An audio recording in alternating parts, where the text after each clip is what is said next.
gon' keep it is real. Say what you want, say what you feel. Ain't nobody really gon' keep it is real like you, like you, like you, like you, like you, like you, like me. Say what you want, say what you feel. Ain't nobody really gon' keep it is real. Hey, what's good, y'all? What's good? Welcome back to Drop Your 3 Cent. I'm your boy Third Degree. We got Quez in the house. I got a special guest, Jessica, in the house. How you feeling, bro? What's up, my people? What's up, my people? Man, how you feeling, man? Man, I feel amazing. I can't complain. Yeah? Yeah, I feel great, man. How y'all doing? Oh man, another day, another penny, another dollar, whatever you want to call it. Well, you know, after taxes, it's on like 70 cents. You know what I'm saying? Right. And Melvin here early. What you doing, Melvin? What's up, brother? Oh man, he's here early. Hey, hell about that freeze part. over. What's good, man? Melvin, what's good? How you with doing, you, brother? Jess? What's up with you? I'm good. Happy it's Friday. There you go. There you go. Monta Ash, how you doing? Hey, what's up, Cuzzo? Oh, you got the fam in here, man. They just showed up early for this one. That's Denisha cousin. You know what I'm saying? Oh, okay. So, you know, that's our family. Certified West. What's good with you? Make sure you guys are hitting the like and share button. All right. We see you, Melvin. We see you. Project Slim. That's my cousin in Chi-Town. Chi-Town, what's good with you? Southside. Chi-Town. You're going to pay them country boys nothing. Man. Hey, so welcome to Drop Your 3 Cent. Again, I'm your boy Third. We got Quez, special guest Jessica in the house. Now, I think we got a doozy of a show tonight, man. Like this has potential to get really, really deep. We're gonna be talking about some heavy stuff, but I think it's gonna be good how we unpack and how we just really just take a deep dive and take an honest, hard look at some of the stuff that we're going to talk about. You know, I think it's only going to make, you know, certain situations and maybe even certain people better and maybe help them look at things in a new way, you know? Definitely. How do you feel about it, Quez? You know, I mean, you know the subjects that we're talking about are the topics. Hey, I've been excited all week. Right. I'm not gonna lie, because you know, I think it's a heavy topic. I think it's something that, you know, we as a community don't talk about a lot. It's kind of, you know, hush hush, keep it in the house, sweep it under the rug type energy, and we need to put it on the forefront, man. And let's talk about it so we can come up with solutions. So I'm definitely excited about it. Cheryl, what's good with you? Pal?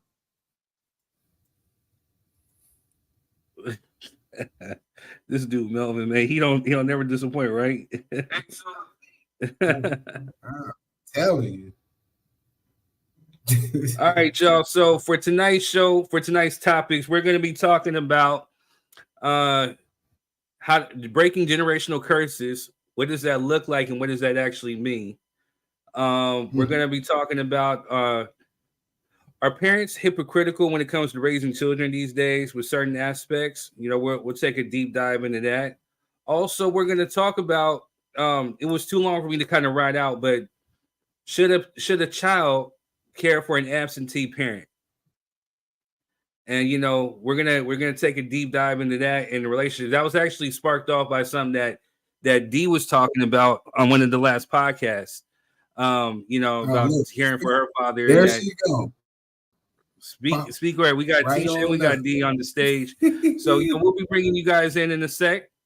Yeah, so in today's entertainment news, Donald Trump got hit with a $83 million defamation. He got to pay $83 million to E. Curl Jean, whatever her name is. So, I mean, $83 million. Jeez Louise. He's going to appeal it, try to keep it tied up in the courts for as long as he can, but that's still a hefty bill, man. So That man, he ain't got no money.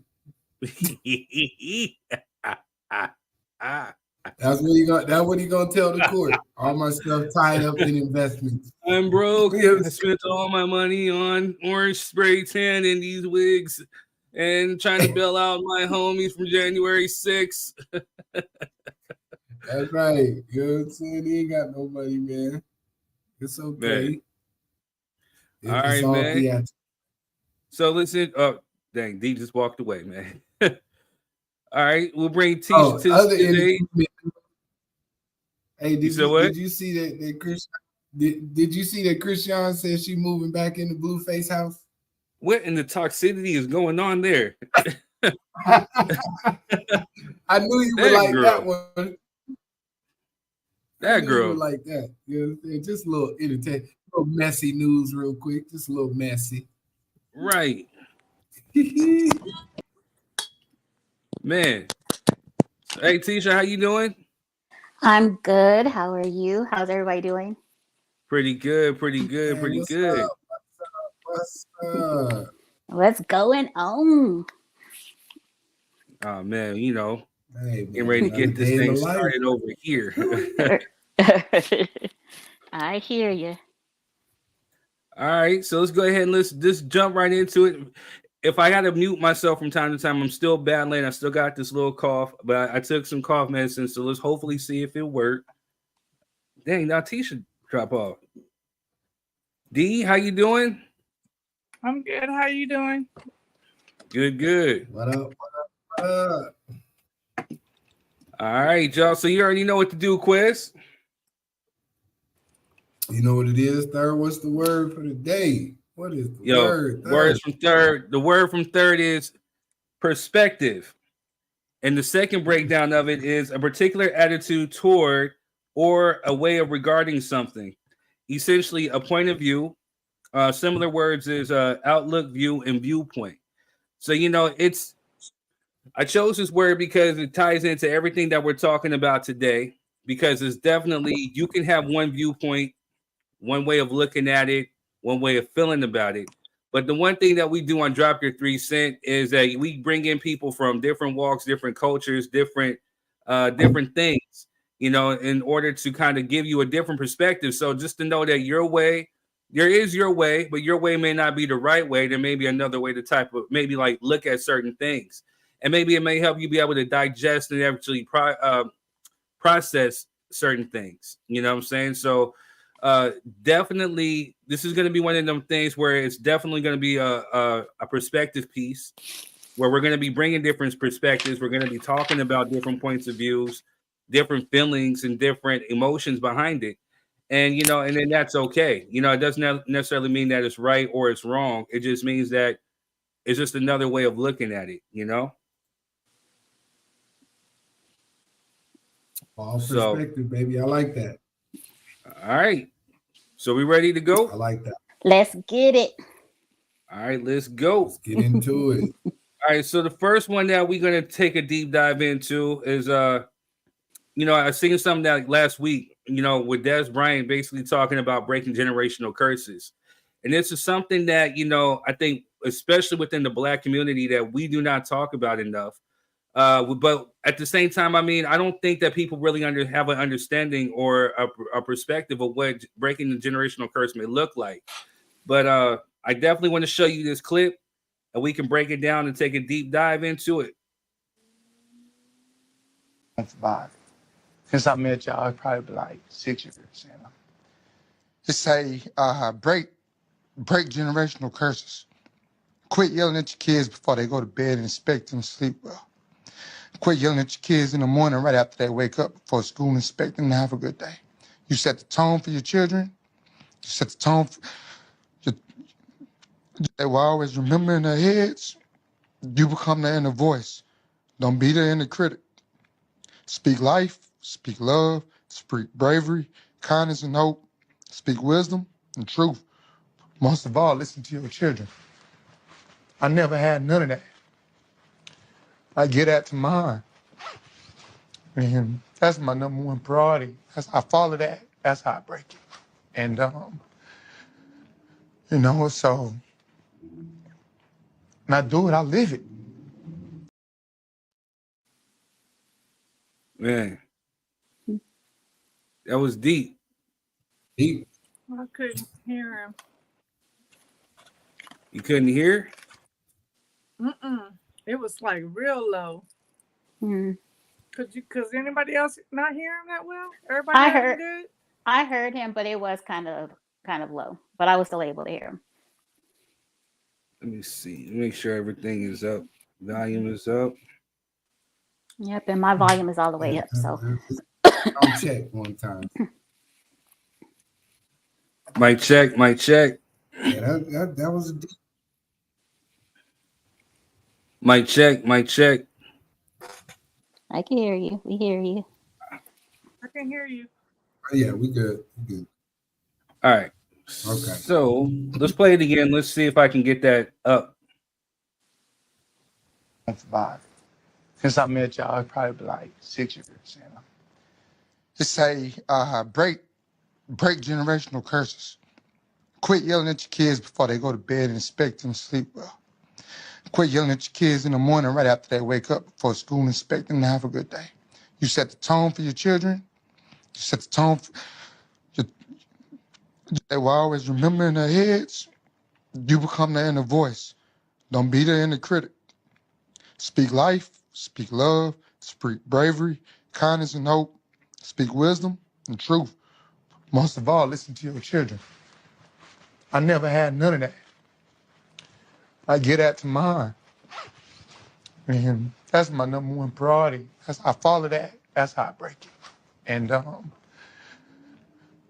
so when I do it, I live it. Were you able to hear it that time?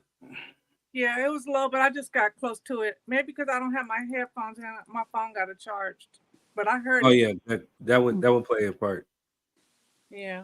So generational curses. I mean, it goes way back, even into like the biblical sense. I think there's a biblical mention in Exodus 34:7 where it said, "Worry that God holds you responsible for other people's sins." We each answer for our own choices.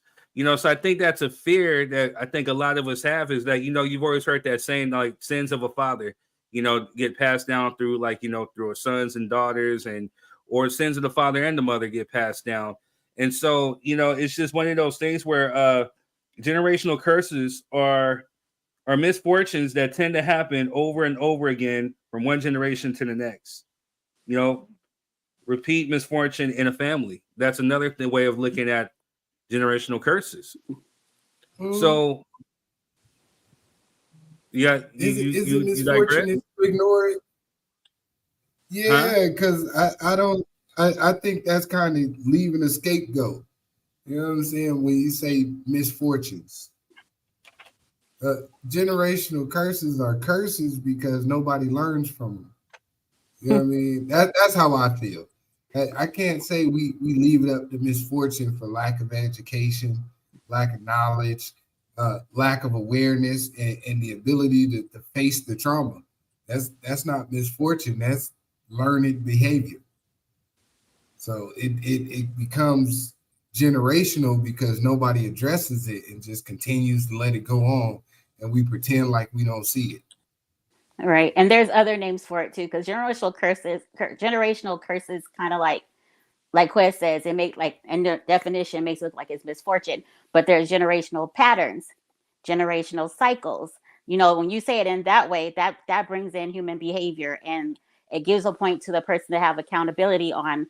If it falls on you, like if it's been going on, and you're tired of it, and you want to work to where you're not that person passing on that curse, then you need to be the one that takes accountability and decide that you want to take action to make it change. No one in your past who has experienced it is going to be able to stop it.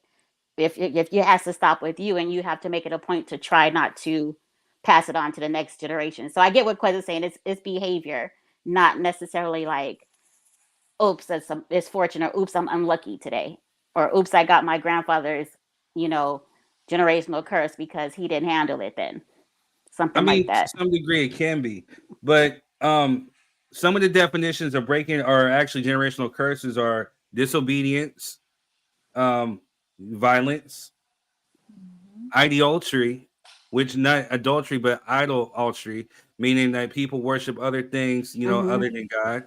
Um, Bad habits. Bad habits are another generational curse that can be passed down from one to another. Also, illness, whether it be mental or physical. So and that just goes back to the days of the Bible where when Eve essentially, ate the apple, which which again it caused the curse. We were cursed from birth. Quest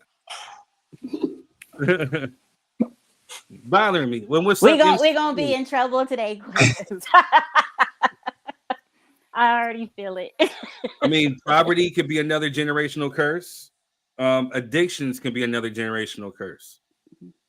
There's many things that you could look at as a generational curse, and especially things that get passed on from. Yeah. It could be habits. It could be from your family setting. It could be from your environment. You know what I'm saying? Like you pick up certain things. So I want to ask each one of you, since Quest got the giggles today, what are some generational curses? What? No, don't stop me, baby. No, I'm throwing it in the air. So what are generational curses and what do they mean and look like to you?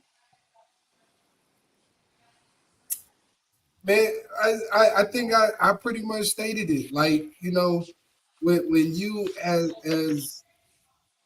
a family or a unit ignore signs and traumas, and you just like the biggest thing I can think of that I know that everybody will understand from this perspective is what happens in this house stays in this house. Mm-hmm.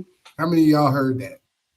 All the time. It creates a generational curse because everybody's afraid to speak outside of the house, even though there may be trauma going on there, even though you may not be comfortable in a certain situation. You know what I'm saying? So when I think of generational curses, I think of old mantras that's passed down from family to family, and we just keep rocking with it like it's right. Like kids should be seen and not heard. You know what I mean? Like boys shouldn't cry. Uh, those are all generational curses. We gonna get this welfare check and we gonna get these food stamps. You know what I'm saying? So we don't have to get better as a community. We're gonna take this low income housing, because my grandma stayed here, and then I had kids, so we gonna stay here. That's a generational curse to me.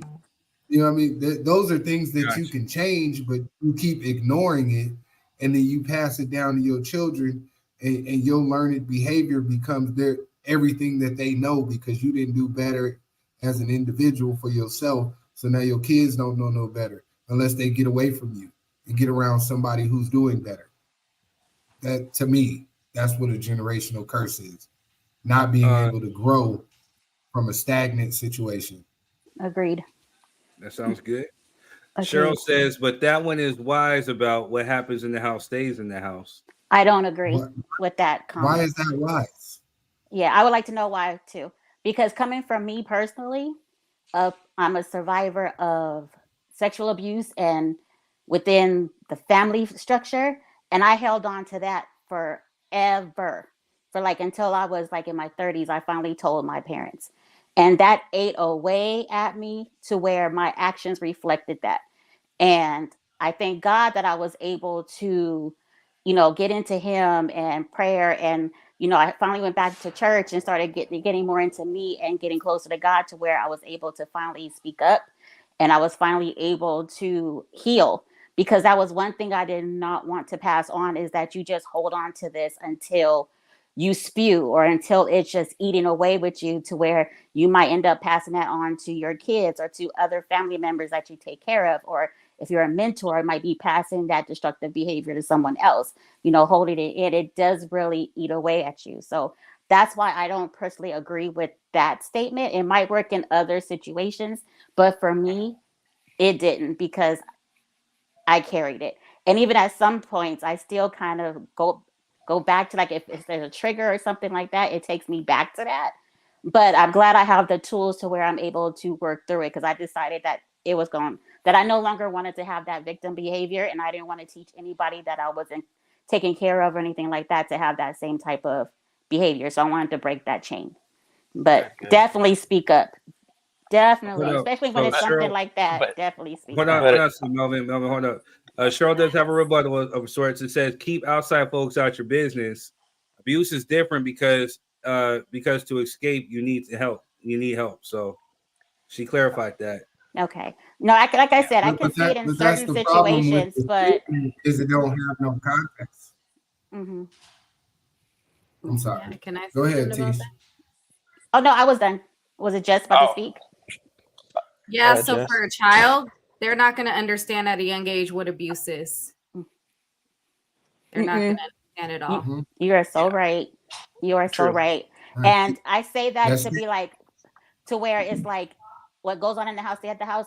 I was taught that if it's something that's happening to me that is making me feel uncomfortable, like I had to at a young age be like, okay, should I say something or should I not? And then when it's coming from a family member, like Jess said, you don't know. And if it's coming from a family member, it almost seems like, well, it's a family member, so maybe it's not that like you really wrestle with that at a young age, what a young child shouldn't have to wrestle with. So sometimes you have to tell your child, like, make sure you're communicating with your child of what's appropriate and what's not. My mom did. I had an open dialogue with my parents, so I don't want anybody to think that I didn't have this open dialogue and I couldn't go to them. It's just that since it was a family member, it almost like I was trying to hold it to it. Maybe we can keep the control, like keep the family dynamic together. And that's why I have an issue with what goes on in his house stays in his house, because that's pretty much what I hear. We don't want to disrupt the family, dynamic. So whatever is going on in there, don't say anything. And that's, like I said, again, this is my opinion, and from what I've experienced, that's how I felt about it. All right, Melvin. I'm sorry, I didn't mean to cut you out. Oh no, you're Um, good. and so real quick, to those that want to make sure you hit the like, share, subscribe button. If you want to come on, I pinned the link into the comment section on Facebook. Make sure that you hit it. Make sure that you're in a quiet spot.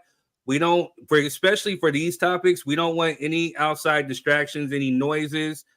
Be mindful that if you're wearing a headphone, that it can pick up everything. It's a microphone essentially, so we can hear you chewing, we can hear you coughing, we can hear everything that picks it up really, really strong, and it goes out into the world. Mind you, we're on YouTube, we're on Facebook.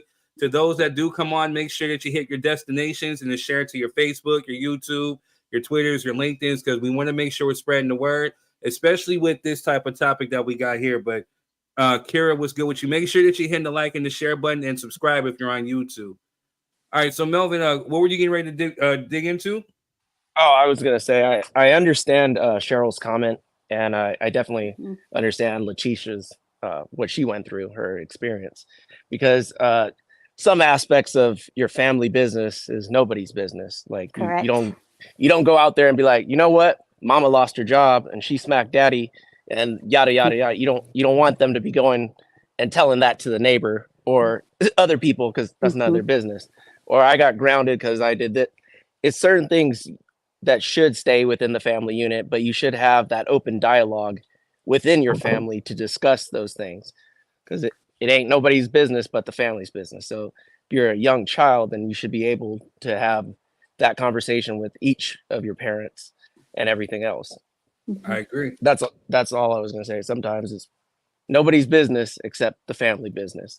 But Right. if it's wrong is wrong at the same expense, whether it's family or not, wrong is wrong. If Right. somebody's doing something fucked up or sexually harassing them or harassing or any comment within the family, that's wrong. So period, that needs to be addressed, because Right. it's wrong. So keeping it in the family doesn't mean letting Say it. wrong shit go. Right. That's not what it means. It means just having a discussion and resolving the issue within the family. Right. Right. All right, D. What does generational curses mean to you, Yeah, or I what can does it look agree like also to you? with that too, that it should stay in the family. But if it's something that is where it's uncomfortable for that child to do that, the parents have to always have an open dialogue. Even if you got one stupid parent, least the other parent, you know what I mean? Somebody has to be. If not, then it's gonna have to go outside the household. Right. And it's Yep. funny Right. because today, you know, it's crazy how God works, because today I just went to a funeral where a young girl just killed herself. It was my friend's daughter. And she had just turned 23, and she did it after day after Christmas. So, I mean, and her mom and her had just got into it, and she had moved out to her brother's house. So that's what I'm saying. Sometimes the general curse doesn't leave a door open for kids, you know, because maybe their family didn't talk, you know, and so now they pass on to their kids and they don't open up and talk. Right. Because sometimes you can't just tell your child, just shut up, do what I say. You know what I mean? I don't care. I don't want to hear it. No, sometimes you need to hear it. Especially today, you need to hear it, because you never know what that child is going through. And I think that in general curse, we can still chastise our children, but I mean, you still let them know before they go to bed that you love them.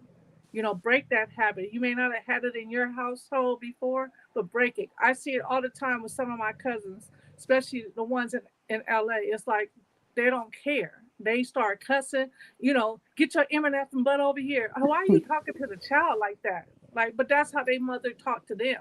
So that kind of stuff, I hate it. It's got to stop. You know what I mean? You got to break it somewhere. And that's how I never did it in my household with my son. I never called him out his name. I never cussed at him like that. You know what I mean? So it comes to a point where some things that you were saying, yeah, I can hear it, like the alcohol or the illnesses or things like that. Those are generational curses. And I think that they should stop. And the ones that's with today are the young ones that are doing it. I think when they become a parent too soon, they're really not prepared for it. And they just talk any kind of way. We see it all the time. You know what I mean? Going to any type of county building or DMV, you're going to see it all the time.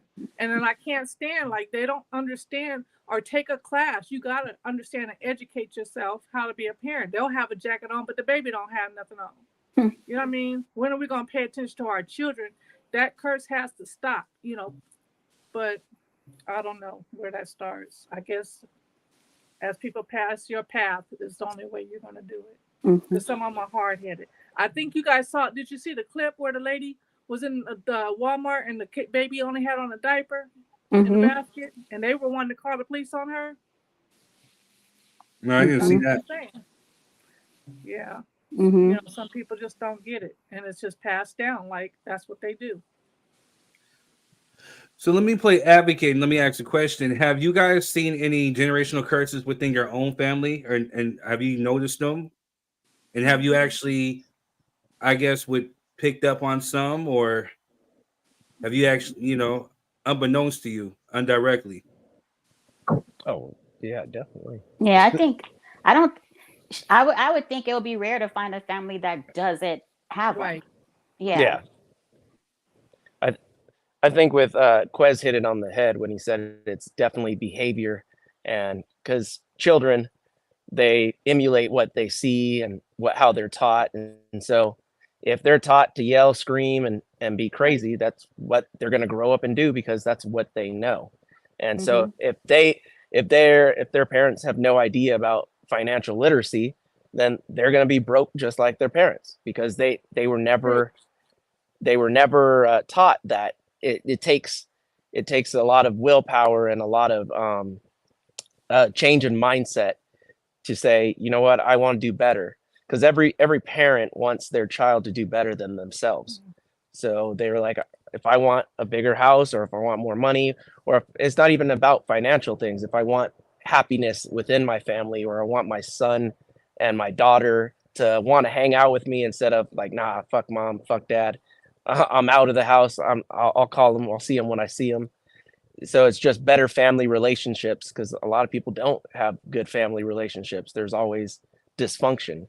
So that could be a generational curse, is constant dysfunction, or not having a cohesive family unit. Right. Very much so.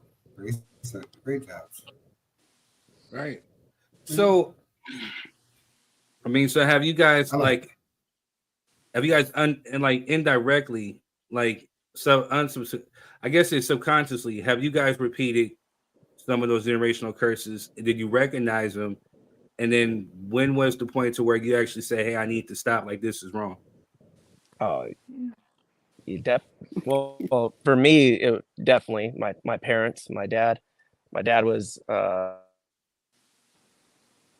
not the best growing up. He was in the Marine Corps, had a million and one issues, and my mother, uh, she raised us tough. She was like, even when she was dying, she didn't want me to cry around her, so I wasn't allowed to cry. She said, you're a calendar. We don't cry." So I wasn't allowed to show emotion because that she's like, "Nah, you ain't weak. We're gonna go through this. It is what it is." And so it takes a lot to even, and that was only like 5 or 6 years ago, and it takes a lot to decompress and be like, no, it's wrong to hold those emotions in because then you just want to snap and then you want to do crazy shit. So everybody has that. Not everybody, but a lot of people have those things where their parents say fucked up shit to them, and then now they don't want to say that to their kids. But for me, it was having my son changing everything in my life because I was like, well, I know my parents did this. I hated that, so I'm gonna do this because I know how it is to be called you're nothing. I feel where I'll kill you myself, or we don't love you, or and shit like that. So I wouldn't want that with my own child. So Right. I Right. know how it is. So I would just do better. It's basically do better, and so I'm gonna do better. Quez, same question. Yeah, Melvin dropped jewels on here Yeah. today. Yeah, I Um. think, yeah, once you have a, go ahead. No, you go ahead. No, I was gonna just piggyback on what Melvin was saying. I think once you have a child, it puts life in perspective, and instantly, like once you realize you about to have a child, you kind of, like in the movies, you have one of those flashback moments, and you think of all the trauma that happened to you before you have that child, and you kind of make a decision right there, like, am I going to do something different, or am I going to change the game? So not everybody makes that decision that they're going to change it, but everybody has that reflection moment, at least for a brief moment, where you realize, like, I'm about to bring another person into the world. How am I going to get this done, and what do I do? And if you internalize that moment, you should be able to make a conscious decision to make your kids better than you. I mean, that's really what it's about. Uh, it's kind of a fine line because you know people typically tend to go to the extreme on the other side, and I'm a firm believer of you know hard times make hard men make soft times, and then soft times create weak men.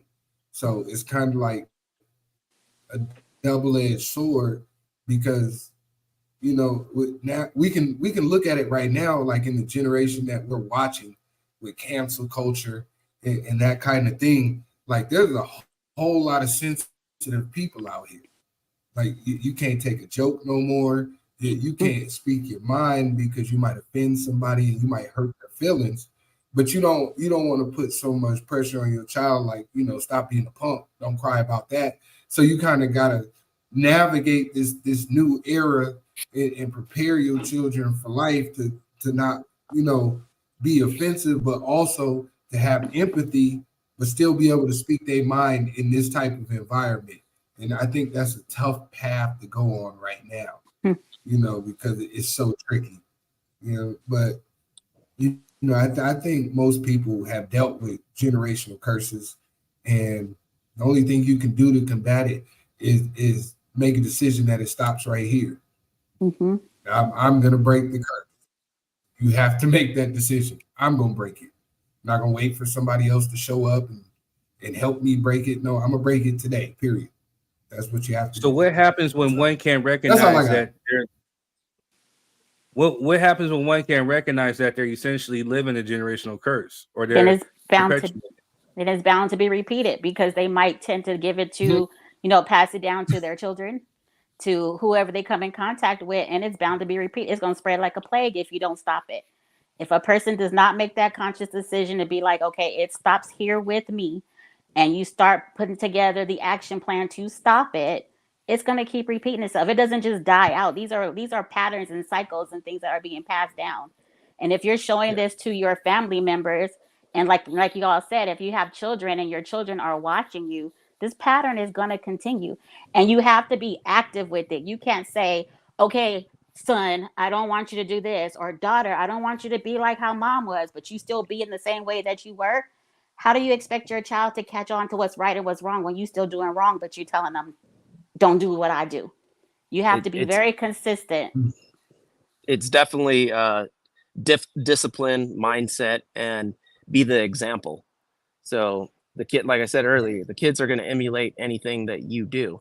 So if you don't want to raise a kid that's always late, then you better show up early. If you don't want a kid that's selfish or narcissistic, then you better show them empathy and caring and sharing and all those things. So and you yourself have to do that. So in my family, before my parents, we believed in charity, but it wasn't the same. And so now for my son's scholarship, he's up there handing it out. And I'm like, and I tell him, I'm like, your name's on this, so you have something to live up to. You see, this is what we do. This is how you be a better person. If we have more, it's okay to share. But it's also, the discipline aspect of it is, just because you're kind doesn't mean you don't have a propensity for violence either. So I'm like, hey, you know how to fuck people up. If you have to, do it. And I told him, if someone hits you, you hit them 2 times. And so it's okay to be kind, but you don't have to be weak. And so there's a difference. And so it's like, you could be kind-hearted, you could be soft-spoken, you could do what you got to do. But if somebody fucks with you, be able to unleash violence on them in a matter of seconds. And so that's what I teach them. Right. Walk softly, but carry a big stick, huh? Damn right. So let me ask you guys a personal question. Have you guys noticed within your own households, like your parents, like unknowingly, have you seen them perpetuating generational curses? Like, since you're able to recognize it now within yourself, were you able to recognize it growing up?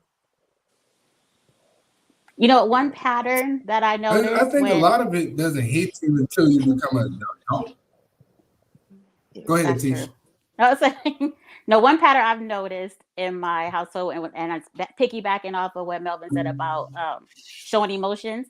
I remember when I was little, I used to be able to, when it's time to bed, I would kiss my mom and dad goodbye, like good night. But I don't recall saying I love you. And I know that when I was younger, I know to this day, my dad loves us to death. I know that. But when I think back, I'm not sure how many times he has told us this. And I think it's because when he was younger, my grandfather, and I'm not sure about my grandmother, but my grandfather for sure didn't pass it on. So now we're getting to a point where we can say it as we get older. Like my brother was on here. Remember, he told me this is your one for the year, because we don't do that. We don't hug a lot. Like my niece, she is not a hugger, and she will not tell me I love you. She might beat me up because I know she's watching, but she'll hug her grandparents and tell them I love you and all this stuff. But with me, she'll be like, bye, Letitia. So I think it's low key passing on. But me and my brother have slowly starting to break that pattern, because I think it's important. Like I said, I know my parents love us to death, and I know my brother loves me to death, and I love my brother to death too. That's his 1 or 2 for the year too. But I think that's a pattern that we're starting to break. But can I just say real quick that sometimes you may not be able to change it immediately. You know what I mean? True. Like it took generations to create the curse. You have to also understand that you may just be planting the seed for a tree you may never be able to get the shade from. Facts. But you have to plant it. You know what I'm saying? Facts. So it's okay to start the cycle and not see the results, but you have to start the cycle. You got to start somewhere. So to combat the curse, you got to start the solution. And you may not, it's not every time you're going to see all the results, but generations down the line are going to benefit from you making a decision to, you know, in teacher case, hug your mother and tell them I love you, even though we don't do it. You know what I mean? Or you know what I'm saying? Simple stuff like, you know, working with my kids, showing them how to start a bank account, showing them how to start like the simple things, even though they may not start a business, but you planted the seed, Right. that now they have some information and energy that they can pass on from where they're at to their children that they didn't have before. So you have to start it somewhere. So that's what I'm saying. Got you. Got Welcome, Adoration. Hey, Adoration. Adoration. Miss you, girl. You're a little bit on CP time. We're kind of nearing towards the end of the topic, you know, man. But you have a good reason and good excuses because you're all the way in, you know, the other side of the country. I've been sleeping. I mean, the other side of the world. My fault. It's the morning. Right. We appreciate you jumping in and your dedication. Yeah, it's bright over there. Right, the sun is shining. Hot. Damian Nettles, I see you, man, and shout out, salute to you. I'm gonna come back to you in a second. Kara says we weren't able to talk about certain things, so in my house, husband and I encourage our children to tell us things. The saying children should be seen and not heard is actually detrimental. I feel you. Another thing I want to give a shout out to Kara. She's actually an author herself. She actually put out a book, and it's called Unconquerable: Triumph Over Trauma. Wow. You know, I got it right here. You know, so salute to Kira. You can get it on Amazon.com. Make sure that you drop the information, Kira. But I mean, it's one of the things where I look at you as one of my friends who I've seen you walk around. She's really supportive with my music. She's like one of my top fans. She's supporting, rocking it all the time. And so when I wanted to make sure I supported her, so when I went and read her book, I had no idea that, you know, some of the trauma and some of the pain that you had went through and that you suffered silently. And you found a good way how to process that, how to, you know, release. And that was through your writing, through your poems and stuff, and understanding your story, and had a better sense of you. And so, I mean, I see you right now as a great example of, you know, breaking some of those generational curses, because you are a walking, talking example of overcoming triumph. So I definitely want to salute you. So definitely make sure that you guys go to Amazon.com and you get Unconquerable, Triumph Over Trauma by Kira Kamani. You know, yeah, so please drop the link because I would like to read it. Because that's how I did too. A lot of things I didn't publish, but I did do a lot of writing, a lot of poetry. So I feel that. So I would really love to read your book. So drop the link. And I'm gonna bring her on one day. You know, we can give her like a thorough interview to, you know, drop your 3 cents, or I can interview her myself, and you know, we can always post it up. You know, and yeah, I definitely got some questions, and you know, definitely get your story to her, because again, one of the ways of how you'll break a generational curse is by looking at an example of somebody actually breaking it. And there's people who are actually going through and living it, and they're not understanding or realizing what it is. So you can be an inspiration to somebody else who's going through exactly what you're going through. And I think that your book, you know, and especially how you overcame, may actually help somebody else. Especially when we're talking about the third word of the day being perspective. Right. And also too, that book, just from the title alone, sounds like if there's someone out there who might be struggling with the same situation, but do not know that it's a generational curse, that it might open some eyes for some people to realize, like, wait a minute, this has really been going on in my family. And she helped me to open my eyes and realize that. So definitely. All right, we got the link right there on Facebook. So if you're on Facebook, make sure you click that link and support. Make sure y'all go run that up. Run that up, man. I'm gonna go ahead and get one tonight. As soon as we get off the show, I'm gonna order mine. So you know what I mean? That's another one of our Oceanside natives. You know what I'm saying? Gotta represent the city, man. So, gotta represent. So appreciate you. So Adoration, real quick, because we're getting ready to jump into the next. What does generational curses look like to you? Maybe give us like $1, not like $3. I'll give you this.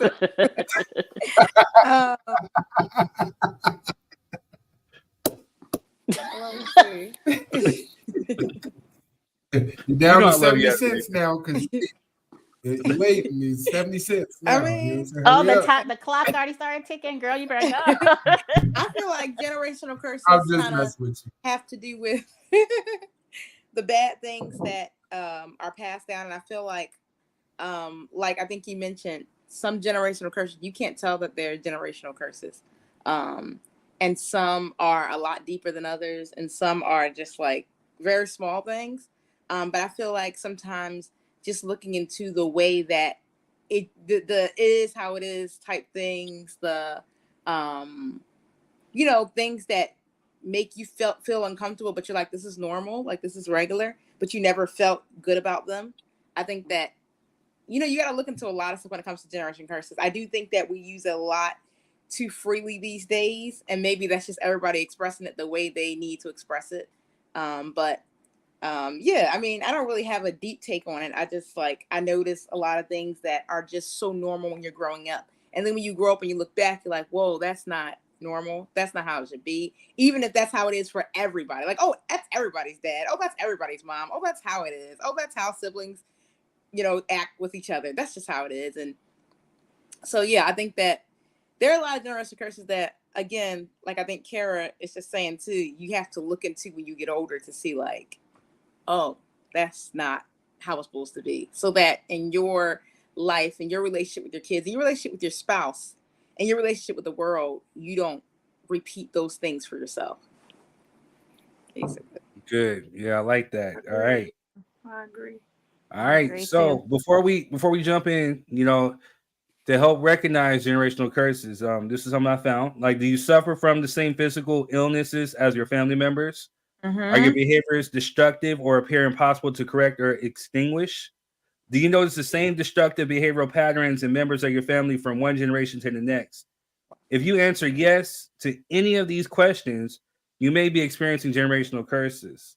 A generational curse is simply an ailment to the mind, body, and spirit resulting from negative behavioral patterns that are passed down through several generations. So some examples of generational curses are addiction, i.e. drug, alcohol, sex, mental illness, depression, schizophrenia, bipolar depression, physical illness, hypertension, heart disease, cancer, and even poverty, to name a few. Wow. In order to deal with the generational curse and destroy it completely, one must understand the origin and the dimensions of a generational curse. So, one of the things I would suggest, just my 3 cents, just take a deep dive, take a deep look around your surroundings, take a deep look into your family and your family history. And if you notice that there's some patterns or some things that you don't like about that, you have the power and ability to change that, starting with yourself, and you start practicing better techniques, better patterns, better behavior, better everything to help pass down for your children to help break those generational curses. So that's just my 3 cents on that, Right. And then I looked up because anything with psychology. Don't say damn it. This is important. Yes. Correct. So I want to hear it. Anyway, the next topic is going to run into this one anyway. So I don't know why you're just saying that. Anyway, 6 ways to break generational curses. So the first one, becoming self-aware of these destructive patterns, which we've already said. Educating yourself about your family history. So if you notice a pattern, feel free to talk. You should be able to talk to your parents, like we said, or anybody that you see that has this pattern, and ask them about their history with that pattern, how deep it goes, have they tried to break it? Taking accountability for your own part. So just because it was passed down doesn't mean you have to continue to pass it down. Take accountability for your actions or how you're acting in that curse or in that pattern, and start creating a plan to change that pattern. And if you really want to change that pattern, you're going to have to get that mindset changed too. That has to be the first. You can say all day, I want to change, I want to change, I want to change. But if you don't get that mind right, the rest of it is not going to follow. Also, my 3 cents is you're going to have to also be comfortable with not being in your comfort zone. So you're going to have to be comfortable with being uncomfortable because you've been living this pattern for the longest time. It's not going, like Quez says, it's not going to break overnight. So you're going to have to really have that strong sense of saying, I'm comfortable with being uncomfortable to break this chain because you've been comfortable. Don't be afraid to reach out for help. So like we said, if you can't reach your mom or your dad or aunt or whoever, there is nothing wrong with therapy. Nothing. And speaking from a person who's gone through therapy, your first therapist might not even be the one that helps you. I had to curse out my first therapist. It took me a while to find a therapist that would help me. So, but if you have that mindset, like I'm willing to just do this, go ahead and reach out and try to find you a therapist. And make that mindset that it's going to stop with you. And if you made that mindset, that then you take every single step possible to make sure it ends with you. And that means not passing it on to the next generation also. So work hard not to pass it on. Accepting that generational cycles are our responsibility to break. So if your parents have it, it's not their responsibility to break it in you. Right. It's your responsibility to break it in yourself. So that way you are no longer the one passing it on. And then finally, like I said before, seek professional help if it goes deeper than a psychological thing. So if it's a physical abuse, mental abuse, things like that, you might want to definitely seek professional help. And that's my 35 cents. Amen. All right, thank you, Letitia. That's why I have my master's degree in psychology. So is this Damien or yes, Damien it's Damien Nettles. Yeah, I know him personally. Okay. Damien says it makes it hard to break the curse when you have to raise yourself and you don't know all the details to go about breaking the curse, so it's a journey. Facts. I feel it. Facts. You know, hold on. There was another thing I wanted to get on. We kind of drifted away from it, but it's something that Cheryl said earlier about pregnancy being a curse. Pregnancy being a generational curse. You're gonna have to clarify that one because I don't understand how or why pregnancy would be a curse. Like, do you mean the actual act of childbearing? Young like pregnancy. as far as like the biblical sense, or Young teenage pregnancy, probably. Yeah. It could be teenage, like young, like early pregnancy. Yeah, I hope that's what I'm thinking. So I don't know. I can't speak for her. I hope that's what she's talking about. Yeah, but that's how I took it. Still not true that it's a generational curse. So to a certain extent. Yeah, maybe. I've seen it though. Yeah, like, it's a hard. I've seen it to where multiple generations have had kids before graduating high school. You know, and all that can be seen as like a pattern. That's why I like to use patterns sometimes instead of curses. Pregnancy out of wedlock. I mean, because you know, because again, I know you heard that term where there's some households where some people will say you're only good enough to just lay on your back and bear children or whatever, and that psychologically does something to the mind where they think that, hey, I can't be anything more than just a child bearer. I can't aspire to be anything great, but just to have children. And then again, it's one of those things where if you see like again, if the child is watching the parent and you know the parents bringing in multiple partners, or if it's a single parent household, we're not going to put it just on the women. Right. If it's men and the women bringing in like lots of partners, whatever, it definitely can have a psychological outlook, and it can be considered a generational curse. Yeah. So that's how I took it. So maybe that's how she meant. I think so. Yeah. That makes sense. All right, y'all. So do you remember that? Hey, look, hold on real quick before you move on. Okay. Leilani brought up a good point. I don't know if you remember that situation at school. I honestly, Leilani, I'm sorry, I don't. I don't. Okay. I kind of do. But don't tell nobody else because we was thugs in school. Don't tell people we had feelings back then. Oh God. We got a story we sticking to. You know what I'm saying? And I'm just playing. I'm just playing, but no, I'm glad we could help with that. You know what I'm saying? Yeah. You know what I mean? We was all raising each other damn near. Shit. To be honest, in high school, we was all raising each other. You hit it right on the head. Shit. I mean, truthfully, we were our support group.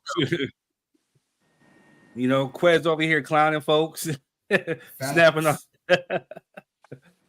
Me with the rap battles, you know what I'm saying? Like, it was just one of the things where we were kind of like all we had, you know what I'm saying? We were on support groups back then. So I do remember that. If we were going through things, we would tell each other. We would give help, you know what I mean? And sometimes we felt like we were you didn't really feel alone because you felt like, hey, you got good friends, you got people that really had your back. You can help get through it. Damien says some women had kids due to being fast, some to rape, and some to get extra money on the county check. I'm just saying people have their reasons. That last comment, he missed that last podcast. He might want to go watch that one. Yeah, you missed it because we was getting looked at like we was like delusional for what we was talking about, but you know, it happens. Kara was saying I was telling my daughter about y'all freestyle. They were epic, right? I used to carry my boombox. To school. Lord. I have more CDs in my backpack than books. It was dope, man. We had a whole little community, man. It was a beautiful thing. I think it's a lost art.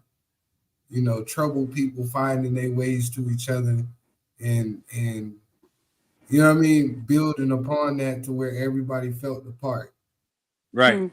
Even though we all had different, sometimes similar backgrounds, you know what I'm saying, but we all had a story to tell, and we just gravitated towards each other, man. It was a beautiful thing. It was a melting pot. I don't think kids do that anymore. They got Instagram. They don't need us. You don't need a community. It's a lost cause, man. We're getting ready to talk about this in the next segment. So that sounds like an old nigga. We are officially the old folks talking. I remember our parents had certain things. Like back in my day, now we don't want to say back in my day. All right, so there was another clip that I seen. Right, we're gonna dig. Well, hold it, because we about to dig into it. So when another clip that I seen was, I guess, it was from another podcast. Shout out to tonight's conversation. It struck an interesting thought in my head, where she said something to the effect of parents are hypocritical when it comes to children, or I guess the phrase telling the child to stay in its place. So I do have the clip, and we're gonna unpack and we're gonna deep dive into that too. So let me go ahead and play this clip, and I want you guys' 3 cents about what she said, whether you agree or disagree. A lot of parents are hypocrites, right? It be the same parents who sit here and say, "Stay in the child's place." You can't ask me questions.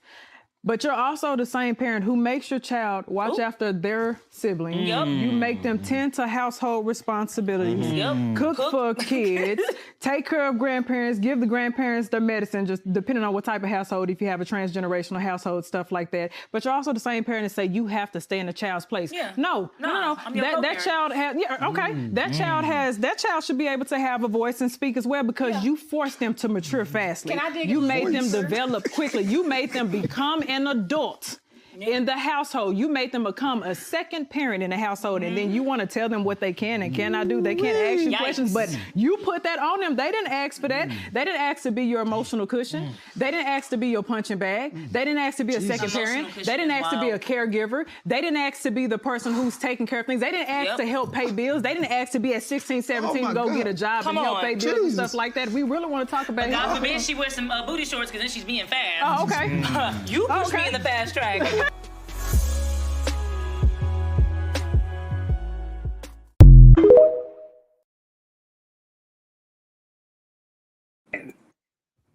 What did you guys feel about what she said? You think she was right, wrong? Well, shit, she just that was the Uzi. You know what I'm saying? That was a fully automatic rifle. You know what I'm saying? She dropped nothing but bombs on that one, man. It's the truth. No matter how you feel, it's the truth. You tell them stay in the child's place, but you want to do grown up shit. I don't gotta hurt a couple feelings out there in the world. Damn. D, do you agree, disagree? I mean, some of it I might, but some of it, I don't, because some of those things are responsibilities that a child shouldn't know, helping out with the family, or giving some medicine, helping your grandmother, or doing this and that. I mean, it's like some type of responsibilities you have to have. Now, I don't believe I do kind of be on the fence when they are trying to make them watch the kids all the time, like their younger siblings all the time, and they never get no life, because they have to have some type of, life. But I mean, telling you to go do them dishes and give medicine to your, grandparent, or doing this and that, I mean, those are responsibilities. They have to learn something. I Thank mean, you. I don't see the problem in that. Agreed. Like, get your butt in there and do it. Like, you know, and also to show that you got to care. How are you supposed to care for your family members? This is what you're supposed to be doing.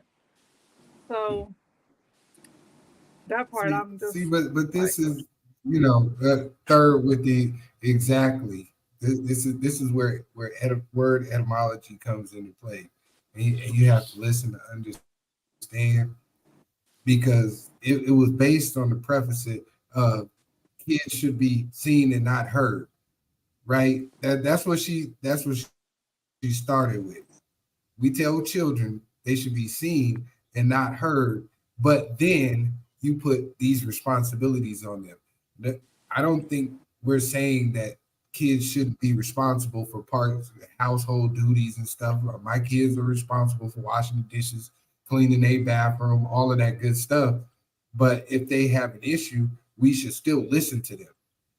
I think we got lost in the words. You know what I'm saying? In the transition between the two, that, you know, your kids should still have a voice, because if they're not allowed to talk to you because kids should be seen and not heard, you'll never know what's going on with them. And then when they turn 15 and 16 like that, we don't want to talk to you no more, because remember, I'm a child. I should be seen and not heard. Now you can't see me or hear me. What the fuck you gonna do now? true. You take Well, me. like when my family used to say, you know, my aunts and uncles would always say, you know, kids be seen, not heard, was when they're having like a family gathering and grown folks is in there talking. Then, okay, get on up out of here. You don't need to be seen, or how you don't get in the conversation and start talking with grown folks. So you just be seen, but you ain't got no business saying nothing. Very true. Yep. I agree with you on definitely agree on with that you. one. But I think Agree a with lot me. of the problem is that kids don't know context. 5 and 6 Very year olds true. don't know context. Right. Yes. They don't know that you just mean for right now. They don't know that. Yeah. You know what I'm saying? I think that's where it becomes a hindrance. I completely agree with you. Your children shouldn't be in grown folks' conversations and, yeah, girl, that's what I said. Like, I hate seeing that shit on online where kids is like, yeah, mom, and this bitch whoopie whoop. Like, you shouldn't be talking to your kids in that manner. But you also have to realize that 8, 9, 10-year-olds don't understand the concept of what you mean when you say what happens in this house stays in this house, and children should be seen and not heard, and shut up talking back to me, do as I say and not as I do. They don't understand the concepts of those ideas until they become adults. So you just traumatize your kids for the next 12, 13 years, because they're not going to realize till they're in their 20s, like, oh, maybe she didn't mean it like that, but this whole time I've been harboring it as such. Right. So I didn't go talk to my mom. I didn't go talk to my dad because they told me I should be seen and not heard. So I just smiled when they asked me if something's wrong, and I said, oh, no, it's nothing. And I went to my room and cried. You know what I'm saying? Or you know what I'm saying? I went outside and acted a plumb down fool with my friends and snapped their school and started beating the shit out of people because I couldn't let my frustrations out at home. So that's my issue with it. I'm not saying anybody's wrong. I'm just saying we have to also look at it from that perspective, that these children, when we say these phrases, don't understand it in the context that we may mean it. Right. And then you get a second chance to come back and say, oh, well, I didn't mean don't be heard. You know what I'm saying? When I'm talking to adults, I just, you know what I mean? You can't go back and explain because they didn't already internalized it, and now you created a barrier for your children to communicate. Meaning out of it. Right. Yeah. Well, Kara says I have to log off. That's why it's I'm sorry, Melvin. Hold on one sec, brother. Kara says she has to log off. My daughter is about to do my hair, so we're going to watch TV together. Love you, bro. Thanks again for the shout. I appreciate you. Which brings me to the next thing I was getting ready to say was, do we ask too much of our children? But again, this is something that's done out of love. But I'm sorry, Melvin. Go ahead. What you were saying, man? I was just gonna say that's why it's on us as parents to be able to communicate with our children and have them understand, and then go back and have a dialogue back and forth. Because if your kid doesn't understand what you're saying, then that's the main problem. And it's on the parents to send that message. So it's on the sender to make sure that the message is clear. Yep. I hear that. Yeah. So let me ask you guys a question. Do you feel that parents ask too much of their kids? Some. Depends. Some. I used to think my parents asked too much break of it me. But as I got older, I was like, no, they didn't ask. Yeah. It goes back to what we said. Sometimes you don't understand what they asking you to do or asking from you until you can become adults. And you realize, you know what, that wasn't too much. It was to teach me something, to learn responsibility, to learn how to grow. It was to group me to be an adult. And I see that now. But when you're younger, you just see it as they just bugging the hell out you and they're getting on your nerves. And I don't want to do none of that stuff. Why they keep asking me to do that? Why don't they go wash them dishes? Why don't they go do this? Like, we don't understand that till we get older, that they're teaching us responsibility. Right. Yeah. Everybody feel the same, or anybody got anything different they want to add to that? Yeah, I mean, I feel like, oh, sorry. No, you could go ahead. I was saying that I feel like it does depend. I think it depends on the kid. Definitely, I can say that. I had a lot of brothers and sisters, so kid to kid was a very different story. It depends on the kid. It depends on, I feel like as parents, I think somebody brought up, you need to really communicate with your child, because I feel like some kids, like I said, they're very different. But then some kids are very willing. But then because they're willing, you overpower on them because they're willing to do it, So it's like, okay, well, they can do it. And you just let them do it and run themselves to the ground. And they have their own problems when they get older. And then you have the kids that are not willing to do it. And so you don't put anything on them. So then, it's like an oxymoron. So I feel like, communicate with your child. And because I don't believe in this new, what's it called? Gentle parenting thing so much. I mean, we're all Black on the podcast, so none of us probably do. And I understand the whole idea of speaking to your child, believe in that, but I don't believe in no, kids should not be doing this. No, if your kid has to do that, you got to pay them for that. It's like, wait a minute now, because we're all living in this house. Then we have adults that grow up thinking like, oh, I don't have to do anything. And it's like, but why? Who's paying me to do that? Like, that's life. This is life. You have to live life. So I think that there's a balance. I don't think that your household should feel so much like a boot camp where it's like, don't say anything, just do. I do feel like as you grow in responsibility as a child, you should have a bigger and bigger voice. So if you're helping pay the bills, you should get to know what the bills are. This is our goals. I know with my father, even when he was sick, he would sit down with us every day and have a meeting. We had meetings as a family. So we had a plan. So it didn't feel like, oh my God, I have to do this and I don't even know why. But it was like, okay, this is the plan. And if you were like, hey, I can't really do this right now. I've got to study for my, test coming up and I don't have time to do this. So they was like, okay, well, why don't you, take off and then, you do. So you felt like a team. And I feel like that's where a lot of parents and teenagers especially are disconnected. I talk to teenagers and I'm like, well, you need to talk to your parents. And they're like, no, I can't. And I'm like, but why?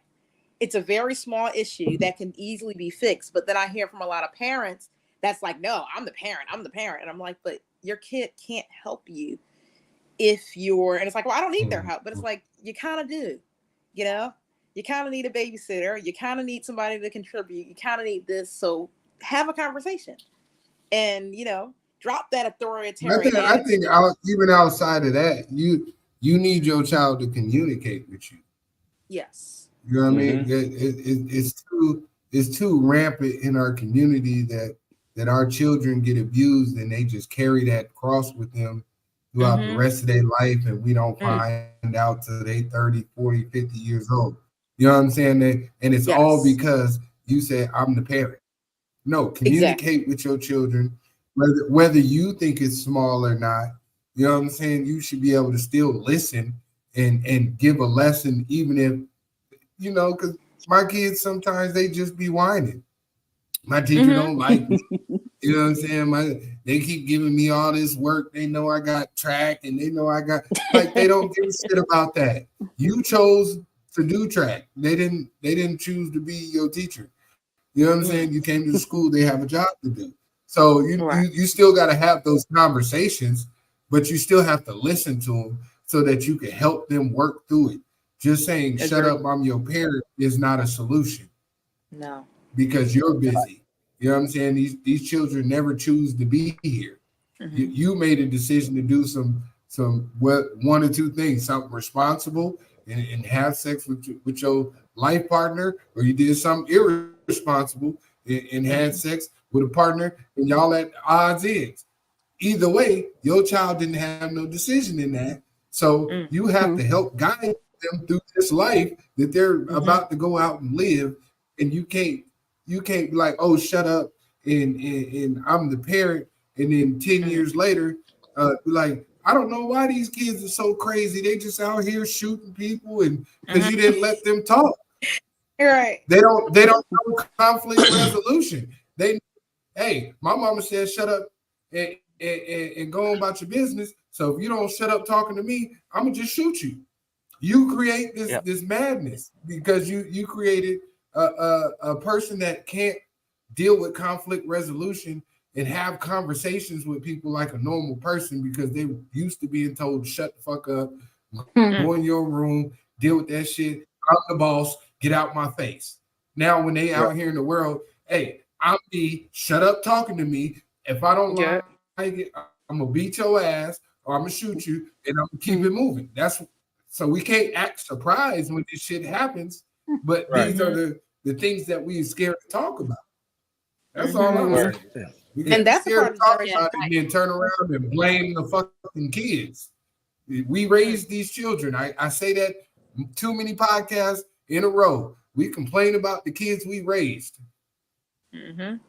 Yeah, I agree with Quez. I have two older kids, two teenagers, and a younger one. So the teenagers help a lot with my younger one. There was a job that I had to where I would get home like at midnight. And so they would have the responsibility of one of them would give him a shower, the other one would feed him. Wonderful. I would split it up. I wouldn't put it on one child. But if there's only one child, then yeah, they would have the bulk of the responsibility. You know what I mean? Because I got to go out there and make the money so we can have a roof over our head and eat, you know? So I feel like there should be a balance. Thank goodness I don't have that job anymore. I have a job to where I come home a little bit earlier. So the kids still split the responsibilities, you know, but when they tell me, because they're teenagers, oh, I got finals. Okay, cool. I got to suck it up. Even though I'm tired, I got to suck it up and I got to, you know, deal with my younger one. So you can't always, like you guys were saying, there needs to be open communication. Because if there's not, and if you just say, be quiet, I'm the adult, you do what I say, that's not going to work. Yeah. Yeah. And Melvin, before we get to you, Melvin, toothpick. I'm sorry, brother. But hold your thought, please. Damian Nettle says we don't ask too much. We don't ask too much as parents because I remind them I sponsor your life. You know, we all have a role. I'm your parent, not your homeboy. Your homeboy. I know what you mean. Yeah. Jamie and Benny, what's up, brother Benny? And shout out to those videos that you did, man. They were slamming. That last one was dope.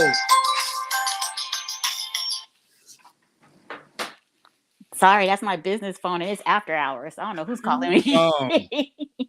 Jamie says, as a parent, we have one main job: to prepare our children to have the ability to make the correct choices to survive and become successful in this harsh world. Yeah, I feel you. Damien says they're going to take care of when we get older. The Bible says so.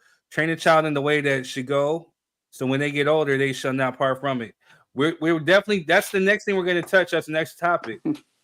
Leilani says, I tell my kids there are no maids in the house, and keeping the house clean is a family effort. So we all take turns washing dishes. I think it's important to teach kids responsibility, but not treat them as little slaves or robots.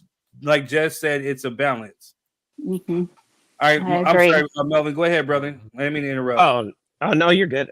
I was gonna say it's not only finding that balance, it's also having communication and expectation. So a lot of times kids don't want to disappoint their parents, so they allow things to go on, and they don't want to bear it, and they don't want to embarrass the family name, and they don't want to and they don't want to let them, they don't want that feeling of disappointment, as well as the parents have conditional love instead of unconditional love. Oh, if I do this, my mom's gonna fucking disown me. It's that disowning, and it has to be unconditional love, where no matter what you Right. do, I am your father, I am your mother, I'm gonna be there to support you. Not, oh, if you stay out late, you can go ahead and go do the fuck. You're all grown. Go do whatever you want. It's conditional love. It feels safe, as buzzword that is, have a safe place with their family to discuss things, to feel themselves. Because if they have that expectation, I'm going to let down the family, then they're going to let everything pass. Then they're not going to tell you when bad things happen, because they don't want to embarrass you, and they're not going to bother you. And so it's a combination of all those things. I feel I that. agree with Melvin, because one of my children is like that. I feel like they don't want to let down the family, you know, but I know their extracurricular activities. So as a parent, you got to be paying attention and know, you know, because like I said, both mine are, you know, teenagers. So you got to know they're in high school. They got way more work than they did in any other, you know, junior high or elementary. They're in extracurricular activities as well that come up to be like late at night, you know? So you got to keep that in mind and pay attention as a parent, so that you know your child, you know that they're like that, so you don't put too much on them. Right. So And oh god. You're gonna ask a question? I'm saying I agree with Melvin, making a safe place, because we're talking about communication, but it's not one-sided. So your child, I believe that the child should be able to ask questions for clarity. Like if you're just throwing stuff out there, I want you to do this and I want you to do this, you can ask, they should be able to ask you questions on maybe, why do I have to do this, or whatever the case may be. So that way you can get the point across even more. So that way they understand that this is not me dictating to you what I want you to do, and this, I'm saying so because I said so. But this is why I'm asking you to do these things. And then sometimes you ask them, especially if it's a little, like a little child, and you tell them, okay, I want you to do this, and they ask you like, why? Maybe they don't understand why you want them to brush their teeth twice a day rather than one. You know, maybe they don't understand that, you know, I want you to wash under your arms while you're taking a shower. Something so simple. They should be able to ask you, so you could provide an explanation of why this is so important. And that way they have better clarity. I'm gonna provide that bill. Most definitely, because these little kids be musty. Get your ass in there. Take that shower, huh? These new kids, the new kids, they be musty at 3. I don't know what they got going on. That's from They wearing got them stuff out hoodies here, in the but summer. They be wearing them hoodies. Listen, they be musty at 3. Yeah, they be. I'm sorry. They be This Gen musty. Alpha thing is I scary. promise you. My son feet. Hey, my son feet. He ain't nothing but he 5. He smell like he worked construction when he comes home from school. I'm like, bro, what's wrong with your feet, bro? You know what I'm saying? Like, what is going on? What did you do today? You know what I'm saying? Boys Like, different. these new kids, boy, they be stinking. Right? And they think it's okay to just get up and put some more clothes on. No, you gotta wash your ass, baby. Wash your ass. And change your drawers and your socks. Do all that. I'm not being mean. Your odor is being mean to me. You know what I'm saying? The way you smell is rude. You know what I'm saying? Right. Okay, kids wearing deodorant at 2 years old already. Damn. They got to. They have to. You're gonna come out with baby deodorant next, you know what I'm saying? Like, Hey, that might be a thing. No, they need the grown-up shit. Trademark it. let me go ahead and patent that real quick. Yeah, go Baby ahead and do deodorant that. is my idea. Run on my 3rd degree and drop a 3-cent podcast. Right. Baby deodorant. Just take the regular degree and put 3rd's baby degree on it. Oh, there you go. I love it. I love it. Nobody better They not need steal the this from crumbs, here. you know? Nobody Please better don't steal water it. this. By the way, You heard it here. Don't water it down, bro. Give them the full strength. They need all that shit. They need all of it. Hey, You know what I'm saying? so let me All ask y'all a that question. You know what I'm saying? This is for the panel. So, are children forced to grow up sooner than they should? Do you think that's a thing, or Some children. Children know. It used to be that. Yeah. I don't know. think Adoration brought up I a don't good know. point with this gentle parenting shit. You know what I'm saying? Like, I think so many people are trying to save their children from this imaginary monster out here in the world that you end up crippling them, and now they don't know how to deal with social anxiety and all of these other hindrances because we grew up so hard. Like, I think we talked about it before on the show. Like, we were prepared for life because if you look like shit at home, they was gonna tell you at home. You wasn't gonna make it outside before somebody talked about you. Right. You know what I'm saying? You was gonna get to the door. Boy, where the fuck? What you wearing? Like, where Hell you no. going? Take your little ass shorts off.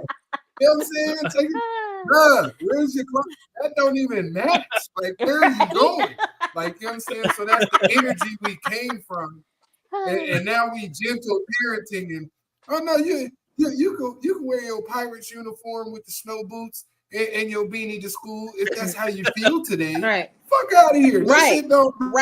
Right. I'm letting my child express themselves. He doesn't want to wear underwear to try again. artistic expression. Oh, look at him. He's so cute. He's expressing himself. But I feel like what Adoration said. Teachers up here at the school talking about me. You know what I'm saying? Talking about this nigga send his kids to school look like this. Hell no, bro. Go put on some regular clothes. You know what I'm saying? Put that little Superman outfit from last year's Halloween. Put that shit back in the closet. You know what I'm saying? Put on some regular clothes. We're not doing this today. We are not doing this today. Put the damn snow boots on. It's 87 degrees outside. You don't need boots. Like, these are things that us as parents got to deal with. You know what I'm saying? Like, bro, we're not doing this. I know what they said on YouTube, and you saw Amazing Jack or whoever the hell you was watching, but they not your daddy. So go put some regular clothes on because we're going to look like regular human beings, and we're going to go to school and look presentable. You know what I'm saying? So it's a rough campaign. You know what I mean? But these kids, hey, I ain't saying, but they soft as melted butter, man. I said, I don't know what's wrong with them. You hurt my feelings. Scary. Well, you have to find that. You got to find that happy medium, though, because you don't want them to be a whole bunch of degenerates like us, and then hating life and whatnot. So it's one thing to be like, don't well, like me, I'll raise my hand. I don't care. I ain't shit. So It starts with you. Yeah, exactly. Right. You don't want to build those generational curses, so you let your kid express themselves. And if somebody says like, oh, that 5-year-old's wearing soccer shoes and fucking whatever to school, so what? He's 5. He's a kid. What the fuck your problem?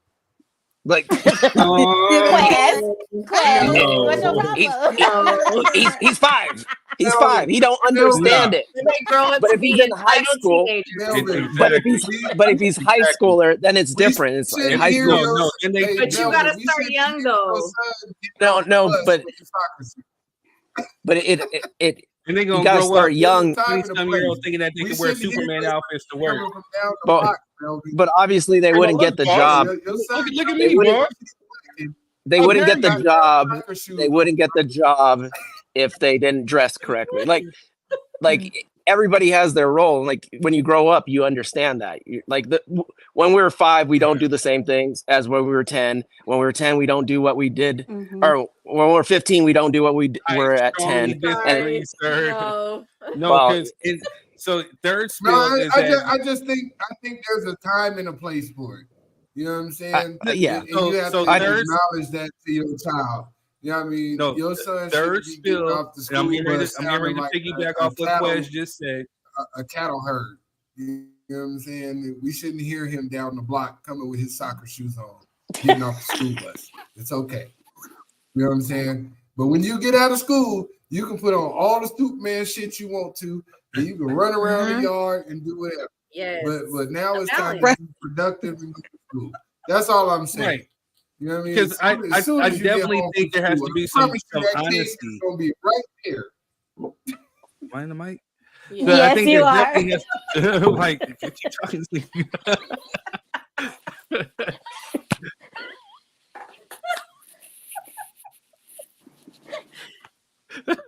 Give me this. Don't take my apple juice. Okay, you have the We floor. are a bunch of We're degenerates. listening. I got distracted. We are Hold a up. bunch of degenerates, just Oh. like Melvin said.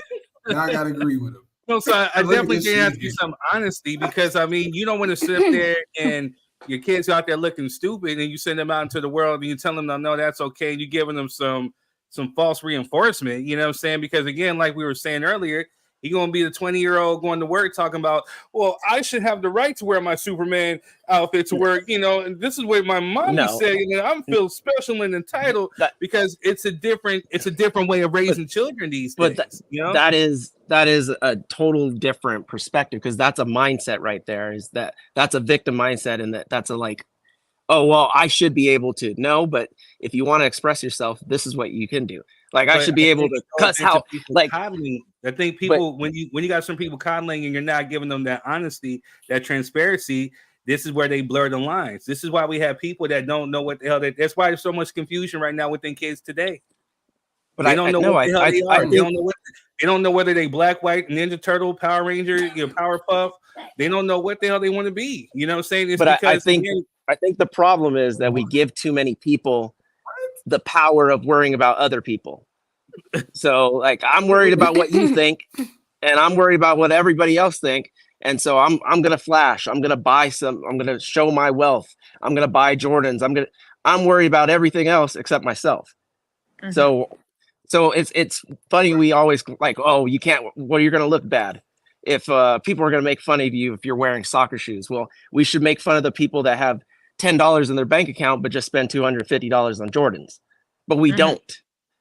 We don't, because those are the same kids that are going to be fucked up and broke when they're older. No, but we don't talk about that. We talk about the kids that want a safe place and all this other stuff. But so to flip that, because I hear what you're saying, there's some truth. But to flip that, so you know some of the kids that you went to school with, right?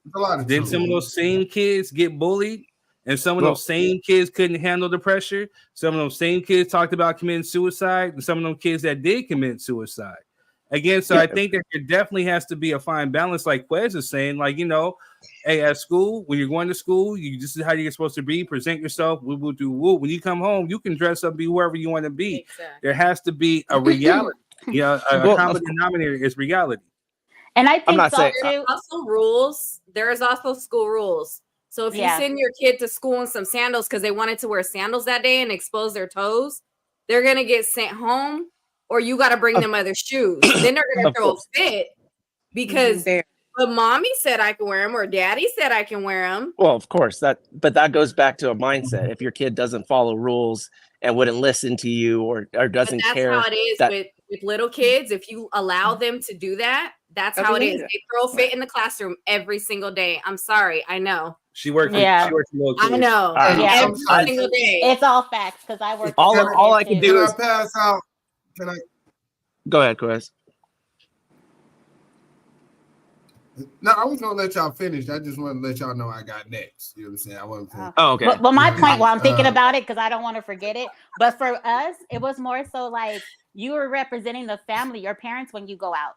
So of course, I'm not gonna go out wearing yellow socks and blue t-shirt and stuff like my mom and they wanted to make sure we were presentable when we walked out because we're representing our family.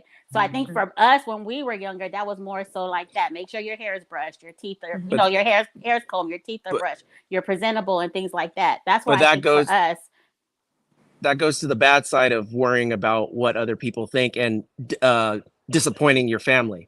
Oh, if I have a nappy head, I'm going to disappoint my parents. So And if so your you're child gonna doesn't want to take a shower, you're gonna But let no, them not take a shower.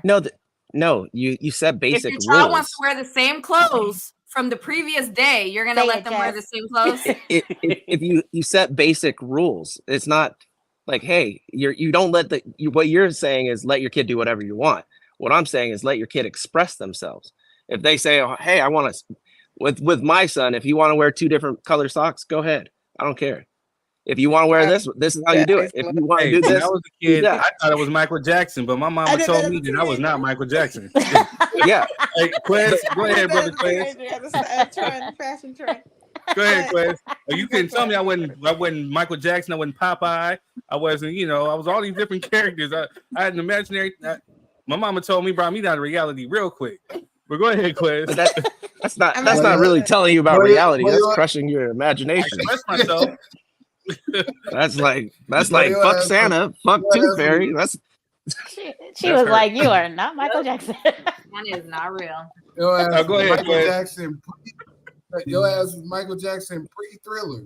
You know what I'm saying? Oh man. Oh God. It wasn't Billie Jean, Mike. You know what I'm saying? Cut that shit Jackson out. 5, You know Michael what I'm Jackson. saying? Can't tell me nothing. You know what I'm saying? You was the ABC.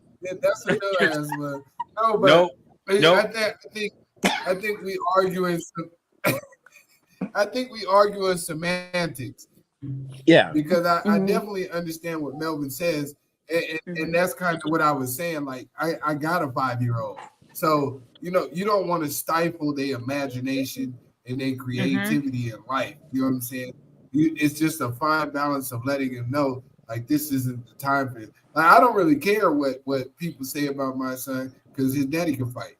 You know what I'm saying? And so that's so. You know what I mean? That's how I feel about that. So, hey, hold up. I'm gonna read a couple of these comments real quick. Damian Nettle says, Okay, yes, I go was ahead. the man of the house. Hold on. I was the man of the house at 7 years old. Me, my aunt, my little brother, and that was the team at home. I know how to cook, clean. It was iron and pay bills at a very early age. I feel you. Nice. Then he may mention what we were talking about. Okay, he will get bullied wearing church shoes and white socks and musty. Poor little tink tink. Cheryl says today's kids are considered soft by old folk standards. I have to agree. And we were considered soft by our parents' standards. You said what? I said we were considered soft by our parents' standards. They would always say, "Oh, this generation," and their parents said the same thing. Very true. My mama didn't raise no soft. She wasn't having that. But a lot of being soft is abuse too. I agree. Let's not forget that part. Damn. Drop on clues bronze for Melvin. You know what I'm saying? Me and Melvin on the same page today, just speaking from different avenues because we too extreme. You know what I'm saying? But I do agree with Melvin. Like, it is a fine line, man. Okay, Cheryl did definitely show. Funny. Cheryl definitely showed. Melvin the kids can express the Punky Brewster look at home. Punky Brewster, that was when I was a little kid. Yeah. But when we got to go somewhere, hell no.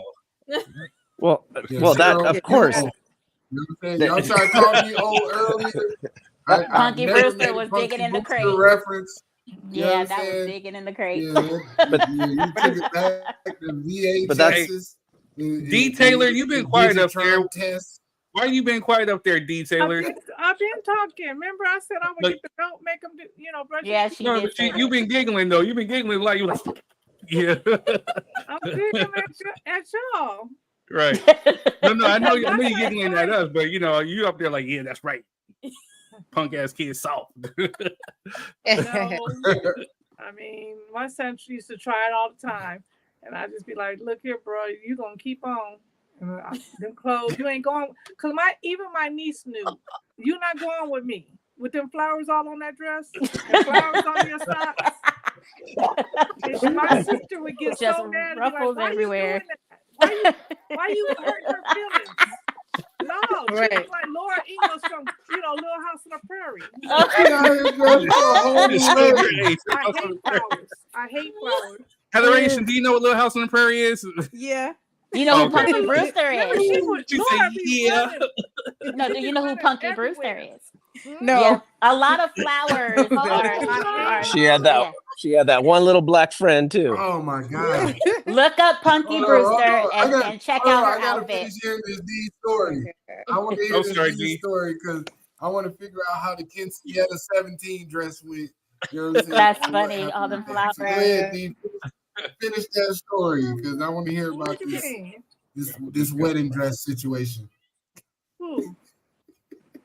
She was just saying that the girl can go nowhere with her with every day was three Easter. dozen flowers on her dress. That was my niece. Yeah, was 3 my dozen niece. flowers. She was like about she's about 4 or 5 years old. Yeah. Come on, D. Say, no, you ain't going with me. So one day when I come to pick her up, her mom was getting her dress and it had flowers, and she said, "I can't go with Auntie Didi because I got." She said, "Girl, stop." I said, "She won't go with me."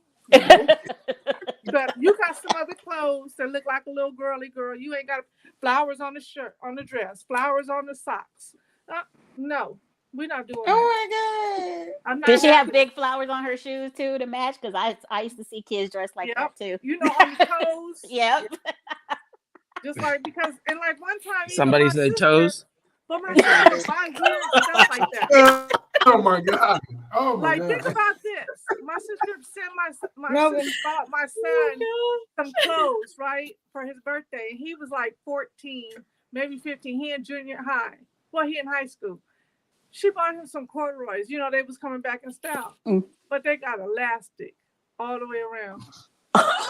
Ain't no kid. 14 years old, wear no damn elastic around. Poor baby wearing a matchbox. He just gonna go in flames. Baby just wanted to express herself. Baby just wanted to express herself. It's okay, baby. Express yourself, baby. A whole matchbox. 14 years old wearing corduroys already. Why you haven't worn an outfit? Your auntie bought you. When did they come back? That's the part where you lost me, D. When did corduroys make a comeback? I missed that part. My sister said they was coming. Some people were still wearing them. Like even in San Diego, because I was working in San Diego, they was wearing them. I can't breathe. I wasn't. That's a whole those was the winos. You know what I'm saying? Them was niggas that got out that year. They went to jail in 68. And then they got out in 1998, and they thought corduroys was still the shit. Corduroys never made a comeback. If you rub your legs together with those, do you know you catching fire?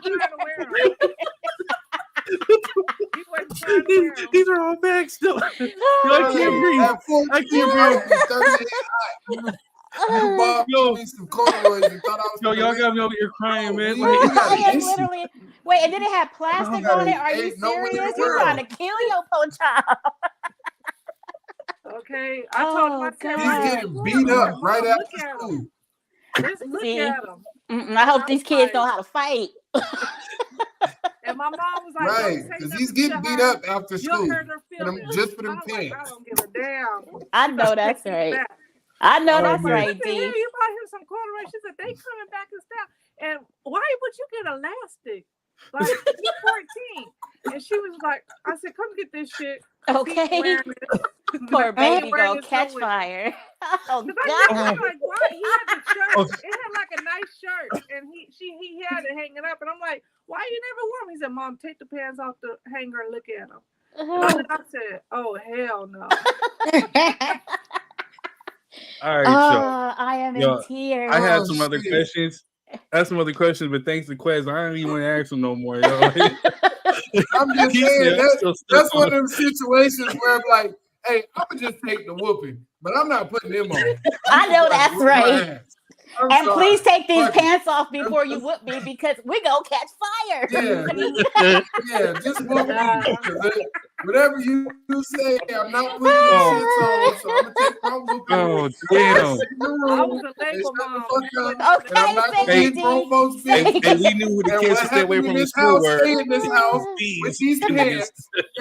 Yeah, those pants are gonna stay in this house. Okay. Yeah, what goes on in this house stays in this house. With them goddamn pants. I'm gonna take that whooping. I'm gonna shut up. That part. I'm good. Oh, all right. Hey, real quick. Come back, huh?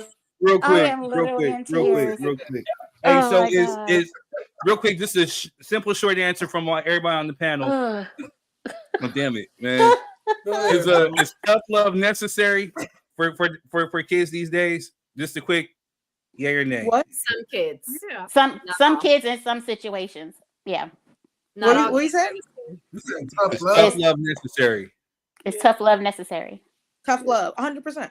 Mhm. 100%. I It's agree with that, always Rachel. necessary in Like, moderation. completely. Yeah, that's why I said it all. Yeah. You can't tough love all day though. Don't tough Right. love all the time.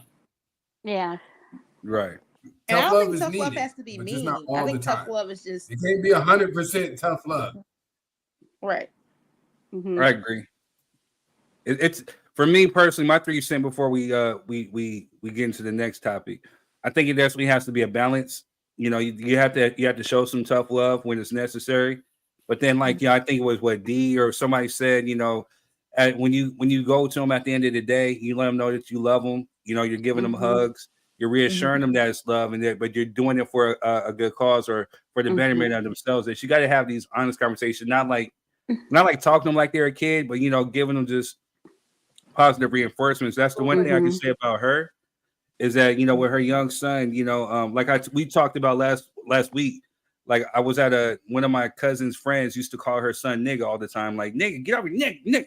That was like as if that was his name. She, on the other hand, does positive reinforcement, like hey handsome, and she tells her son every day that he's strong, he's handsome, he's this, he's a positive reinforcement. So when he steps into the real world, he's not gonna have a false sense of entitlement, but he's gonna have a self sense of confidence. Right. Yes. And I Agreed. think that's essential. Very As a Oh. black man in today's America, I can say that's essential because we already have too many people trying to beat us down, whether black or male or female, telling us what we are and what we're not.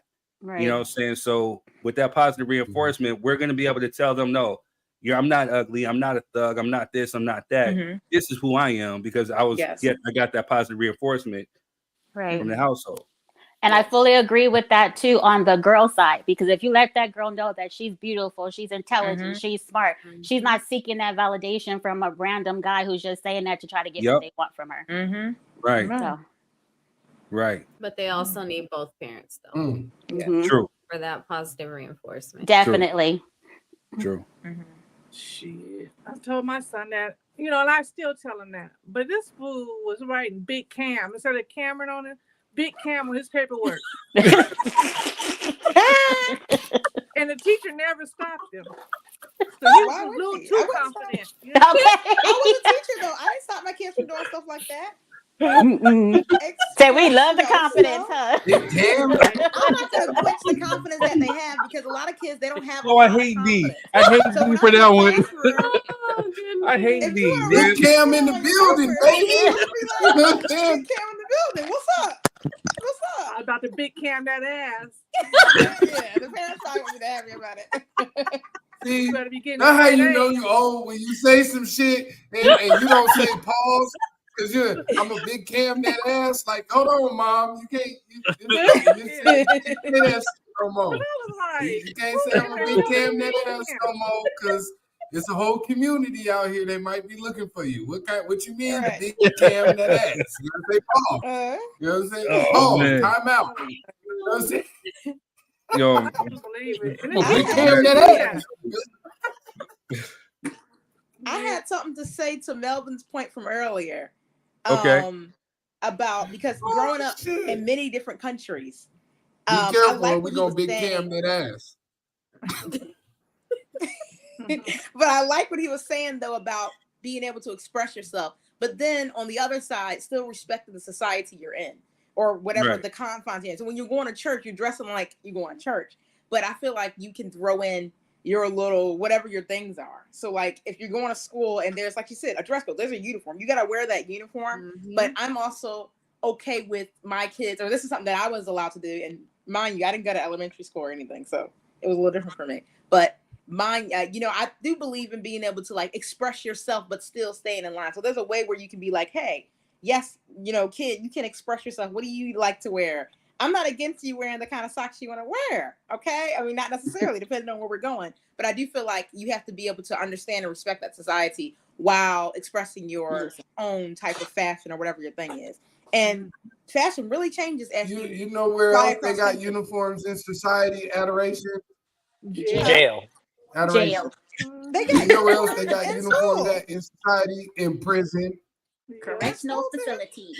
In prison too. Right. Well, in Yeah. prison you don't have a So I choice. need I'm you saying that I do to believe wear that this, kids. not complain. Eat the lunch. You don't have a choice in school either because they wrote the curriculum and they said this is what you got to wear.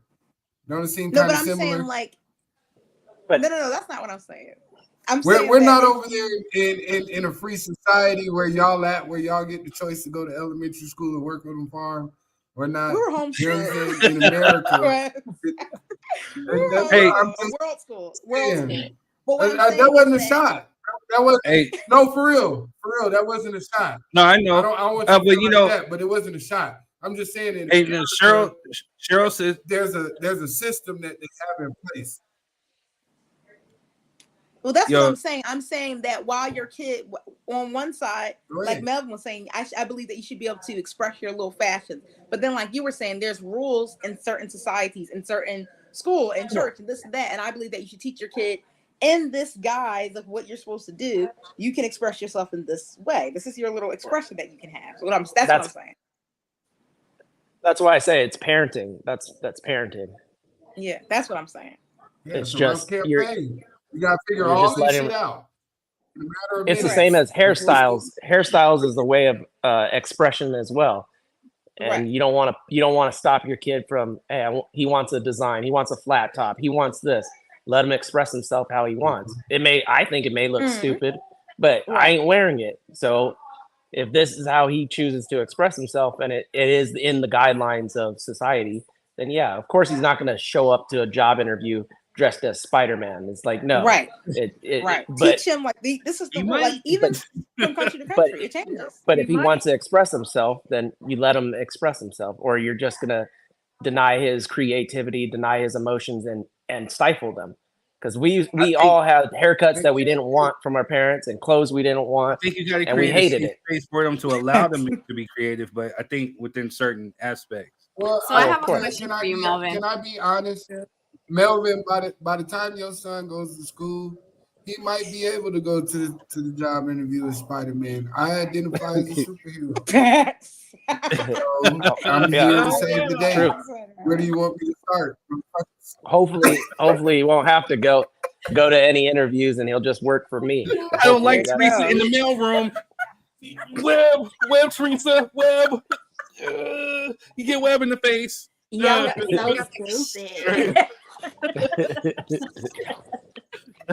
Oh God. I'm sorry. I had to get that out. I'm sorry. I apologize. Y'all go on with Teresa y'all gonna be serious like, what the hell was that? That was Web in the face. That was Web in the face. Web all over the face because I don't like you expressing myself. I identify as Spider-Man.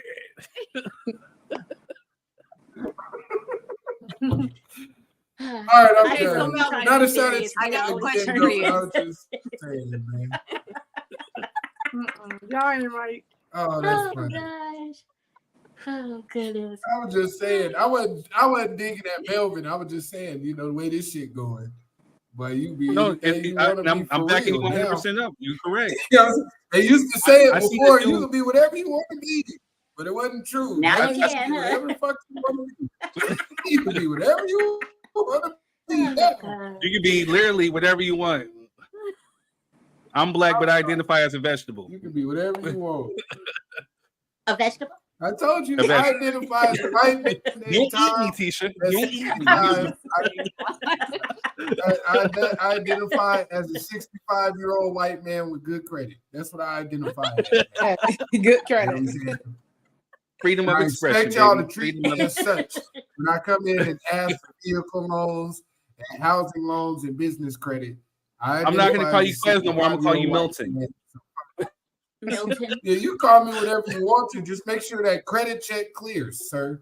You know what I'm saying? Make sure that there's no redlining on my loan and no Bank of America and Wells Fargo manipulation when I put in my application. Make sure you put white male down. You know what I'm saying? Because I need my stuff to go through. All right, y'all. I had a question for Melvin. Oh shit! Melvin, do you have I'm any sorry. girls? No. No, I don't have a girl. So have if one your son. girl wanted to express herself and wear a short little crop top to school, what would you do? Oh shit! Good question. That wouldn't fall into She wants to express school. herself. Well, she can express herself she can wear that under a shirt. Well, Why what would if you she wear a doesn't want to crop wear a top shirt? under the She wants to shirt? express herself. Good answer, sir. You That just was a tell good everybody question. it's under there. Because I girls are said- different. Mm-hmm. Yeah, the girls are different, but it's also parenting. Of course, you tell her like, no, you can't wear that because it's the rule that you can't wear it. But if you want to wear it But some all the other other time at the girls are beach, wearing go it, ahead. though. It doesn't matter. But all the other girls are wearing it. I don't And parent all the rest of off them of girls' what other mamas is people hoes. do. I went to school with them. Yeah, You know what I'm saying? I That's don't- what you say. I went to school I with don't them parent. hoes. I don't That's parent why off they of dress what like that. other Just people play. do. I'm sorry. Go ahead. Yeah, you don't parent off of what everybody does. You parent off of what your family does, and so. But the problem we have now, Oh shit! we don't want to embarrass our family, so we're gonna dress all expensive and live out of our means. Listen, I like I don't know Jeff's what that question. had to do I with what really she did. asked. You know what I'm saying? I really did. As a father, I got 3 daughters. You know what I'm saying? So let me give you some Damn, insight. I'm gonna Look, pass you this look, Hennessy. you know what I mean? Good luck. I think Dave Chappelle summed it up pretty amazingly, even though he wasn't talking about young girls. You know, it's not that you a hoe, but that's kind of the uniform. So if you want to wear the uniform of a hoe, you know what I mean, then by all means, if you want to express yourself, just understand that's the uniform of a prostitute. And I don't think you're a prostitute. You're way better than that. So what we're going to do is we're going to go in here and put on some regular clothes. Or you could wear it and you can go to school and then your dad will be sitting in the parking lot with his gun waiting to see who you're talking to with your little skimpy ass clothes on, and we're going to figure out what the fuck wrong with you. Yes. Hey, Just a dad answer. which brings me to the next clip, Quez. You're right, because I saw something that Whoopi Goldberg said about parenting, and you're 100% correct. And this is what we'll end it with Sister Whoopi. Yell at me if you want to, but I believe this is true. You cannot be friends with your kids. Nope. Yeah. When you have to do the things you have to do as a parent, you know. At what put age can you become friends with them? I'll tell you. I became me and my daughter are really tight, as you know. Yeah. And her window, when she went in at 13 and became this whole other person, and she emerged at 26. I have to wait till 26. Yes, you do. I think that's right. 22. Yes, you do. You can't be your Yeah. kids' friends. Can't. Nope. To a certain extent, yes, but to a certain extent, hell no. I think I think there definitely has to be a fine line.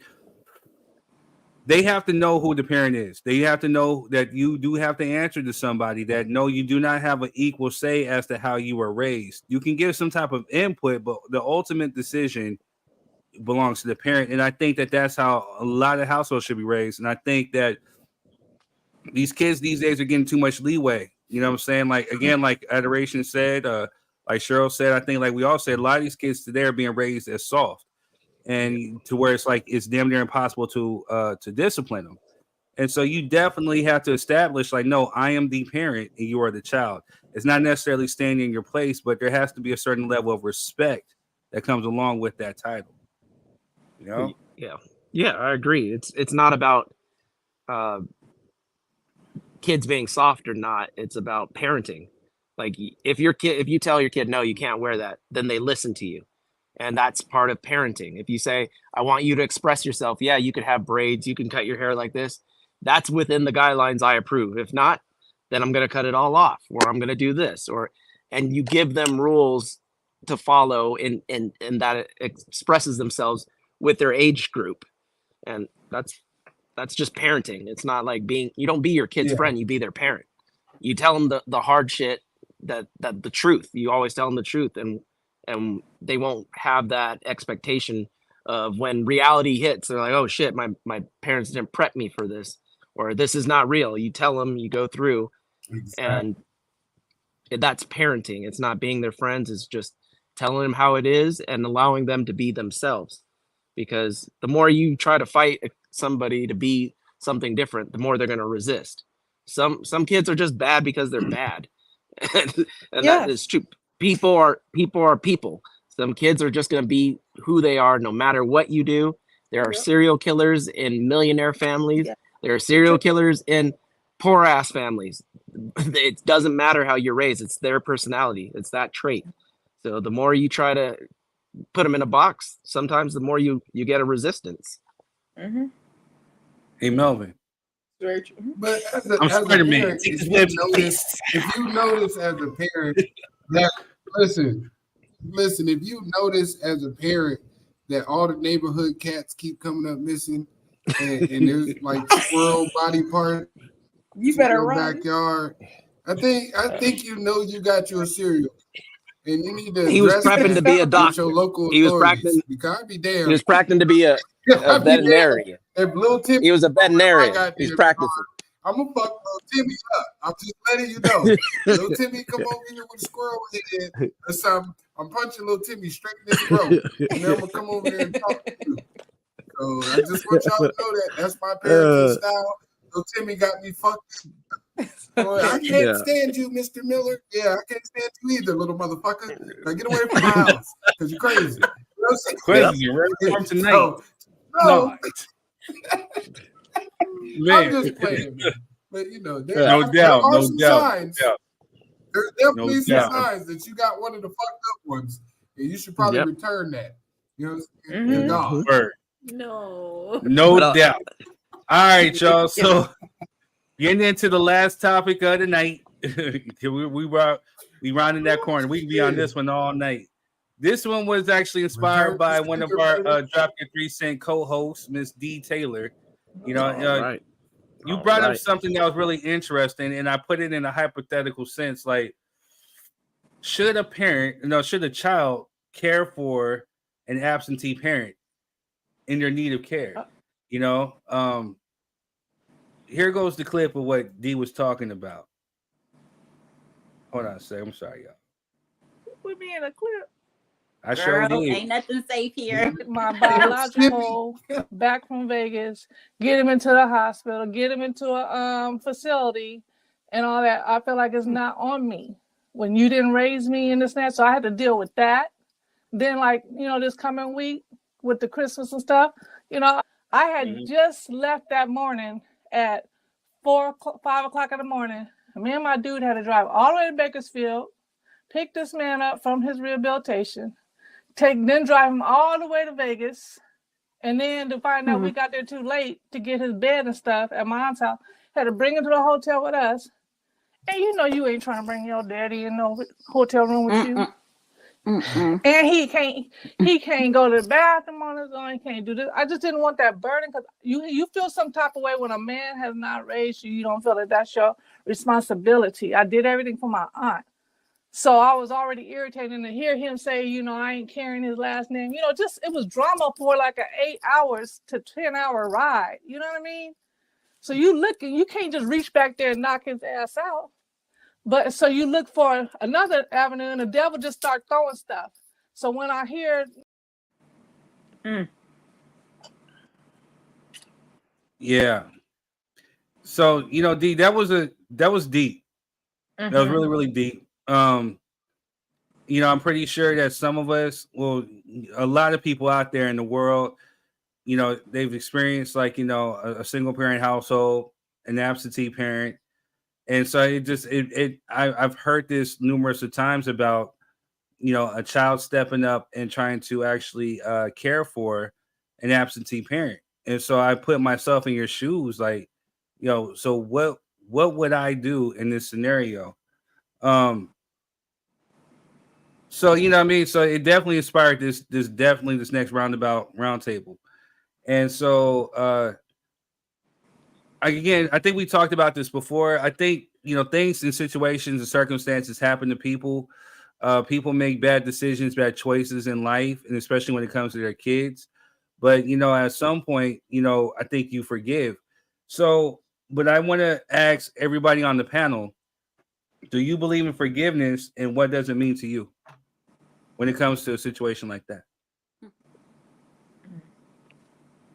Well, I mean, I guess it's going to be a little hard for me to speak on this matter because I've never been in that direct situation as far as my own parents. But I can say that there's other people like in your life that weren't really in your life, let's say family members. I don't really feel like it is something that you should have to do, and put it like that. I feel like it is something that you do out of the kindness of your heart. And I don't think forgiveness means turn around and run the extra mile. It's not like, let's say your mother raised you and your father didn't have anything to do with you. I don't feel like now because you forgave him, now you need to treat him how you're going to treat your mother who took care of you. I personally don't believe that.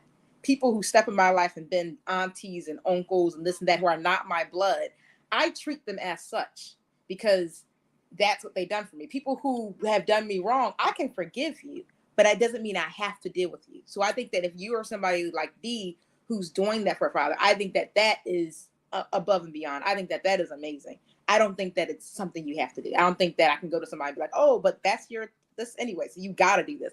I don't believe that that is the case. I think that if you do,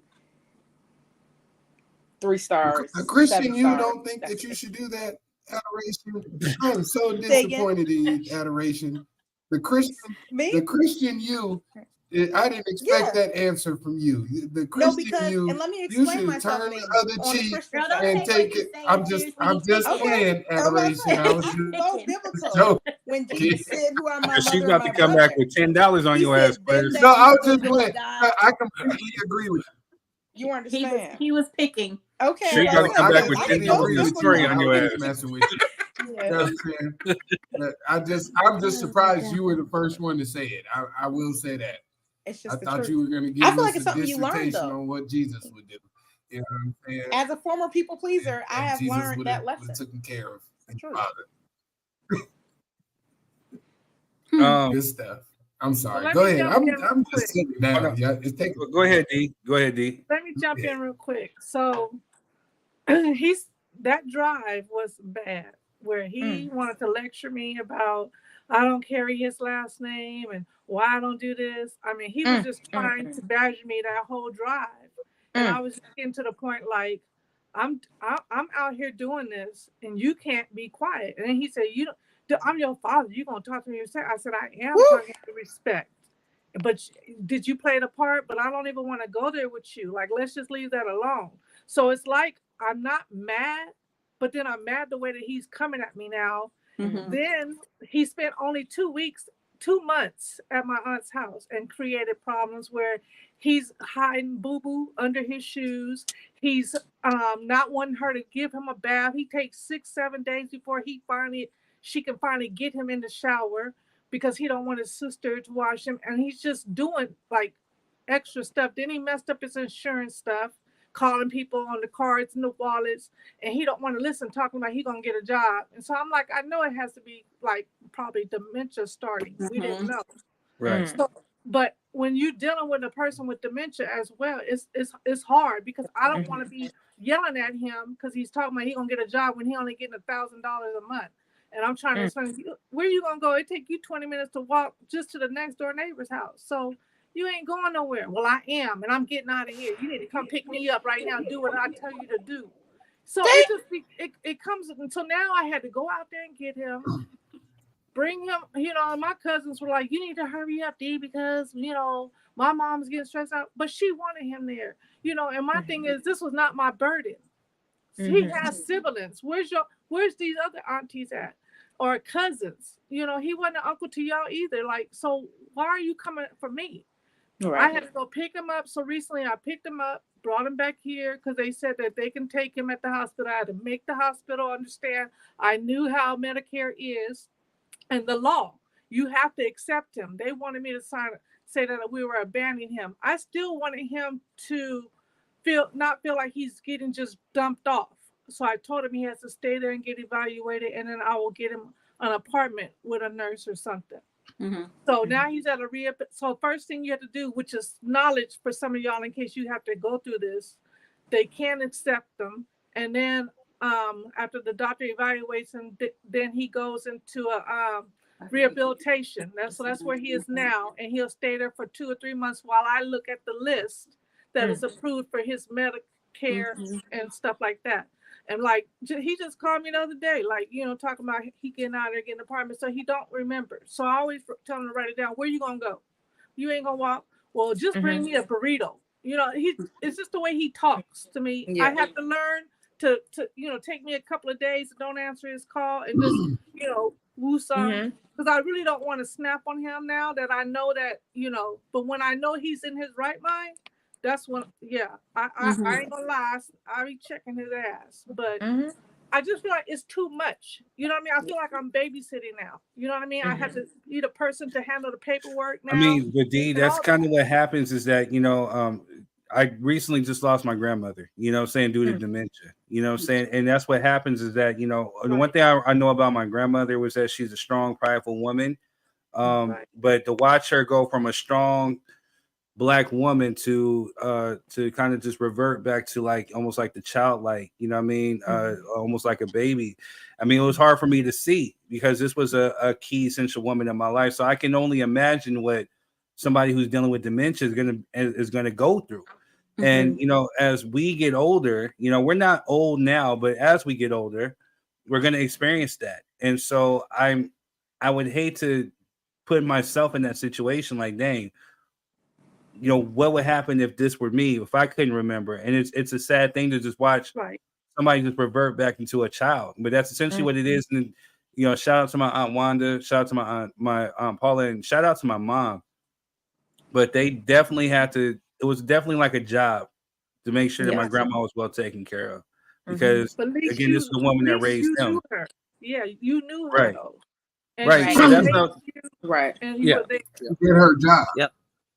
Yeah, D was showing grace to him. He didn't deserve it. He wasn't there, but you were showing grace to him and being out of the kindness of your heart doing the Lord's work.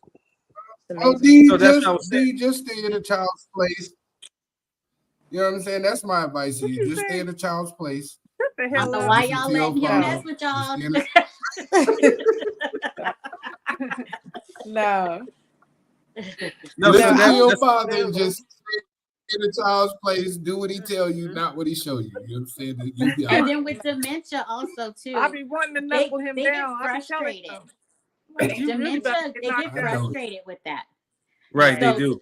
They do, because at some point they are aware that their memory is not as strong. Right. They can't do everything that they used to be able to do. And now I got to depend on this person, and it frustrates the hell out of them. So they get angry. And I really believe that deep down, sometimes, not all the time, and it depends on the person, they really feel bad that they're putting that frustration on another person. Right. Yeah. So when I think that when you understand how dementia works, and how some people like it's some people like during the day, sometimes they can be really nice, polite, and normal during the day. But once that sundown period hit, that's when that evilness comes out. Like all that's attached to dementia. So when dealing with someone with dementia, like it's up to whoever's taking care of them. Those are things that you kind of have to understand too. So that way you're not taking all these outbursts too personal. But sometimes it's not a sleeping aid. It's all different between cases. We give him a sleeping aid, so melatonin, so that way he's like that. It's been better. Yeah, because it gets bad. I mean, he got a mouth on him. Like me and him had to go at it one day, and I just had to break it down. Like, you know, this your life. You planned it this way. You didn't think about me, but I'm trying to still help you. I don't have to do this. Your siblings need to step up. My advice. Well, here's the thing, though. You know, so technically, and I'm playing advocate. I mean, those are his siblings. You know what I'm saying? But you're his child. You get what I'm saying? So so even in the medical aspect, you're the next of kin. You know what I'm saying? Even if someone was to get passed down to you as far as like any of his property, whatever, it bypasses his siblings. It could even bypass his newfound wife if he was ever remarried. Oh, actually, no. There goes to the wife. But if he's not married, everything that he has and owns in this world goes to you because you're his next of kin. So that's just what It I'm. don't sound like he got shit.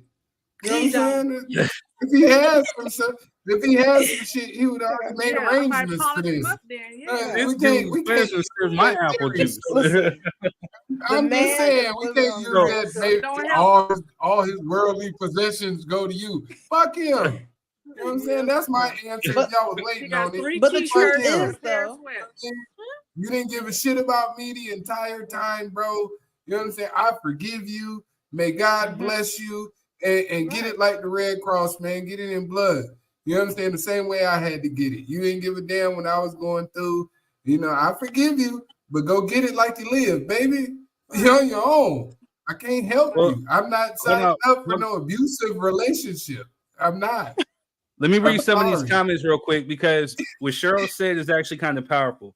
Now, the thing is, I know Cheryl's story, you know what I'm saying? So, one of the things that Cheryl said was, for my father, I forgive. I wish I can care for him now. So, I'm not trying to put her business out, you know what I mean? But to just kind of give a little taste. I mean, he was absent. I don't know whether it was by choice or whatever happened, but he wasn't there. So, fast forward to now, as she's older, there's questions that she has. There's certain things that she probably wants to ask him, tell him, get, you know what I'm saying? And now she can't. So she was robbed of that opportunity to actually take care of her father. So there's definitely a perspective of a way to look at it, and that's one of them. Thaddeus Brookins, what's up with you, man? One of the things you guys were talking about as far as like grace, right? If you believe in God, he forgive you when you mess up. So you should forgive one another like he said in his word. We should all forgive one another in love and unity, no matter what have been done. I hear what you're saying on that. Damian Nettles, he's another thing that he added was that he said, just think about it, though. Jesus took care of us when we was in our was messed up, and think about it. And for him to forgive us, we have to forgive one another. I hear what you're saying. Damian Nettles said, my dad didn't raise me, my aunt raised me and my little bro when my mom died. But the Bible says, honor thy mother and thy father. So as a parent myself, I had to forgive my dad. It was hard, but I'm so much more blessed for forgiving him. And I'm not a perfect parent, so I understand him a little bit more. I'm gonna further elaborate, Damien. Like, for my situation, me personally, I had a lot of resentment for my father. Now, again, we're family here, so he wasn't there. He made some bad choices in his life, but he came back and he gave me an apology and he asked for forgiveness. And at that point, I was harsh. I didn't even want to forgive him. I didn't forgive him for like 10 years. You know what I'm saying? Because until I got married and had my own child, and I started to put myself in his situation, like, dang, what would I do? Certain things. And if you didn't really have the proper guidance, the proper role models, and you seen these bad generational curses and you're repeating them yourself, I had to allow some type of grace because, again, he didn't have the proper role models when it meant to be an adequate man or a certain thing. So I had to understand that these were generational curses that he didn't probably recognize and he repeated. You know what I'm saying? And now he's here at this juncture trying to make amends for what he did wrong. So I had to learn to forgive him, and it's still taking some time. You know what I mean? Like we're only human. It takes time, but as you learn too, you're right. You do receive blessings because you block your blessings if you don't. And if he came to me in need, I don't know. I couldn't turn my back on him. You know what I'm saying? No matter how I felt about him. Go ahead, Quez. Right. So I'm gonna just say this. Let's now I'm gonna play advocate. Okay. So you're in a relationship and this person is whipping your ass continuously, right? And you decide to finally walk away, and then a couple years later they come back and say, hey, I'm sorry, I want you to move back in with me. Can you forgive them and not move in? Nope. Yeah, I'm gonna I can answer forgive that you, question. but I'm not moving back in the house with you. No. That like I can answer that question. Give it to me. Because I've been that person. I forgive Me too. every single person who has ever done anything wrong to me. whether it's physically, mentally, broke my heart, all that stuff. I forgive everyone because forgiveness is not for them. Forgiveness is for me. I was carrying this shit all through my life, not forgiving them while everybody else's life moved on. So I had to sit down and think, and I read about forgiveness. I had to understand how forgiveness works. And their lives move on, but I'm sitting here carrying on every burden, which is keeping me from doing everything that I want to do out of my life. So once I understood what forgiveness was and I forgave everybody, that's when I was able to get right with me, focus on all the things that I needed to go on with, and they no longer was a factor in my life. So I could forgive you. It's not going to make me forget what you've done to me. But I also move different. Like I can speak to you.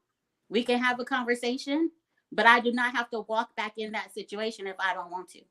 But yeah, I forgive everybody. Everybody. Exactly. True. That's all I wanted to see. You know what I'm saying? So we could forgive people and not necessarily put ourselves back in harm's way from a selfish individual. You know what I mean? Now I absolutely commend what Dee is doing because she's strong as hell for that. And you know, I know my daddy, and I don't have no resentment towards him. I just know he ain't shit. So don't come to me on your deathbed saying, son, I'm sorry, let me please take care of me. No, they got homes for that. You know what I'm saying? Right. Don't come over here, sir. So let me play advocate that's real just quick. how I personally feel. I don't hate the man. Right. No, so let me play advocate real quick. So in a hypothetical sense, what if one of your children got mad at you about something? And we're talking about false entitlement, you know, these spoiled kids, you know what I mean? Privileged kids, whatever. Let's just say one of your kids got mad at you about something. Maybe you didn't get them the new Jordans, or maybe you forgot to tuck them in at night or something. And they harbor some type of resentment towards you. And it came your time of need for you to be taken care of. That has to do with parenting. I'm sorry. I'm not gonna wait till the time comes. See, that's the difference. You know what I'm saying? Between being an adult and being able to communicate. I'm gonna do everything within my power to communicate with my child. Even if you mad at me, you still gonna have to talk to me. It ain't gonna be because I just said, well, fuck it, he ain't talking to me. Let me go on about my business. No, I'm still gonna try to communicate with my child. Whatever you're mad about, we finna talk about this shit and we gonna figure it out. Because my daddy wouldn't talk to me. So now I'm here to talk to you, sucker. You know what I mean? And I don't need you to take care of me when I get old and decrepit, because I already paid for the home, and y'all can just come up there and visit me and eat Jello shots and shit, and we gonna hang out.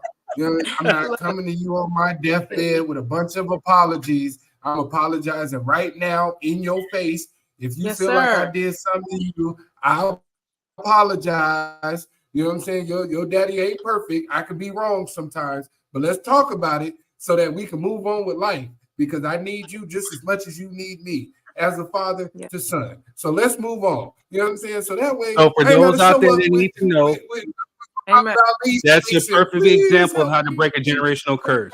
Yeah, Communication. that's exactly it. Emotional intelligence. I love it.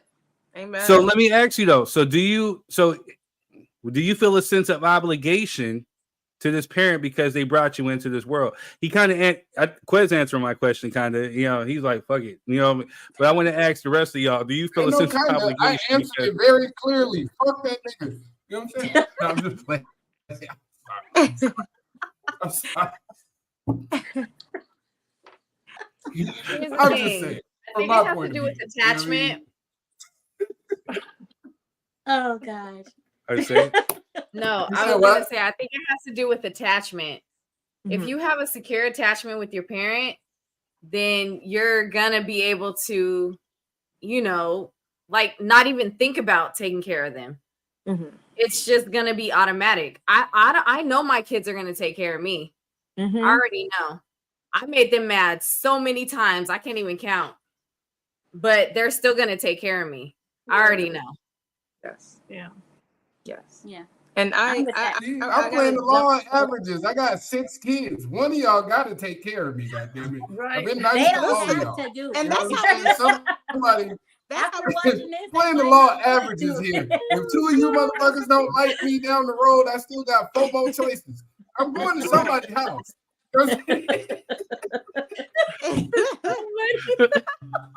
But I agree That's with question Jess. in rare form. I definitely agree with Jess. Also, too, I don't like the word obligated. It almost makes it seem like I'm forced. But with all that they've done for me, I think I would just do it with no hesitation. Like I wouldn't even think about it. I just do it. Exactly. So that's what's been built in your heart. You know what I'm saying? No, I agree with you, D. And every That's how situation is different. Like in your situation, I don't know how I would react. I cannot honestly tell And you I because I'm don't not try there. to be, I don't cuss at him. I don't try to be disrespectful to him. I still give him the respect. It was my dad that I felt like my sister's dad that raised me from 4 months old. That's my dad. That's who I knew. That's how he raised me. I act like him and all that. So it kind of, as a kid, I met him, my real dad, at like 9 years old. But I think in my mind, I just blocked it out because I didn't miss having a father there. I had one there. Right. If I didn't have one there, it probably would have affected me, and I probably would want to sit and ask him questions and ask this and why. But he would have even abandoned his family. He comes from having 13 children, siblings. But he always disappears and don't come around the family or whatever, and then pops up sometimes. So I felt like he didn't just abandon me; he abandoned them too, But I grew up with his family though. It's just, so it's kind of weird, you know what I'm saying? Yeah. But The one thing I can say about that, D. Huh? The one thing I can say about that is that, again, you're doing what you feel is good within your heart. I applaud you. And at the end of the day, you're gonna get blessed because of it. You know what I mean? Because again, you're showing compassion and you're showing empathy to someone who actually did you wrong. But at the end of the day, what you're showing to the rest of the world is that no matter what it is that he did to you, that's between him and God. Exactly. You know what I'm saying? So he's gonna have to answer to God, whether right, wrong, whether he asked for forgiveness or whatever. But the same compassion that you ask God for, you're showing it, you're showing your father, and you're a walking, talking example of that. You know what I'm saying? Because at the end of the day, this man did bring you into the world, and in his indifferences and in his fuck ups, he taught you valuable lessons. You get what I'm saying? Like he showed you what it is that you should look for in a man, the qualities. In his absence, in his mistakes, you learn from them in order to grow and be a better person. So now when you get with the man, okay, I don't want this and I don't want that within the person that I choose to have kids with. Or, because you told me your story before. You said you weren't going to settle for this. Like, hell, I'm going to do this on my own and man up and do this and get the job and raise my son and you did that. You get what I'm saying? Because you didn't want this for your son. And so it showed you how to be a better person, and you're showing compassion and humility, in this time of need. And at the end of the day, he's not in his right mind, but he's going to feel that guilt. I know for a fact that, when my father, when he sees me sometimes, I know when he probably sees my sisters, when he sees my other siblings, I know he feels a sense of like, dang, I effed up. If I can get that time back, I would, you know what I'm saying? But there's nothing that you can do about spilled milk. You can only do, the only thing that you can worry about now is just moving forward. You know what I'm saying? So the fact that you're showing this man compassion, even though he really, truly didn't probably deserve it, shows a lot about you and your character. And I truly believe that God is going to bless you for it. Oh, definitely. And you're only responsible. You're only accountable for how you treat others. You are not accountable for how he treats you. So you are definitely, I give you applause for that, because not too many people would do it. Not too many people would do it. I know, because my sister and everybody be like, girl, I'll just leave his ass right there. I was like, no. Because, I mean, even all of us, if we see an old person needing help, we're going to help them. You know what I'm saying? Right. To their car or to whatever. Yeah. So that's how I feel like I have it like a numbness in me to where I just focus on, I'm just helping this, elderly person. Their stuff together, and I'm picking a right place so he can be comfortable. It's nice and neat, or whatever, the best one, and then it's closer to his sisters, the rest of his siblings, so they can go and visit.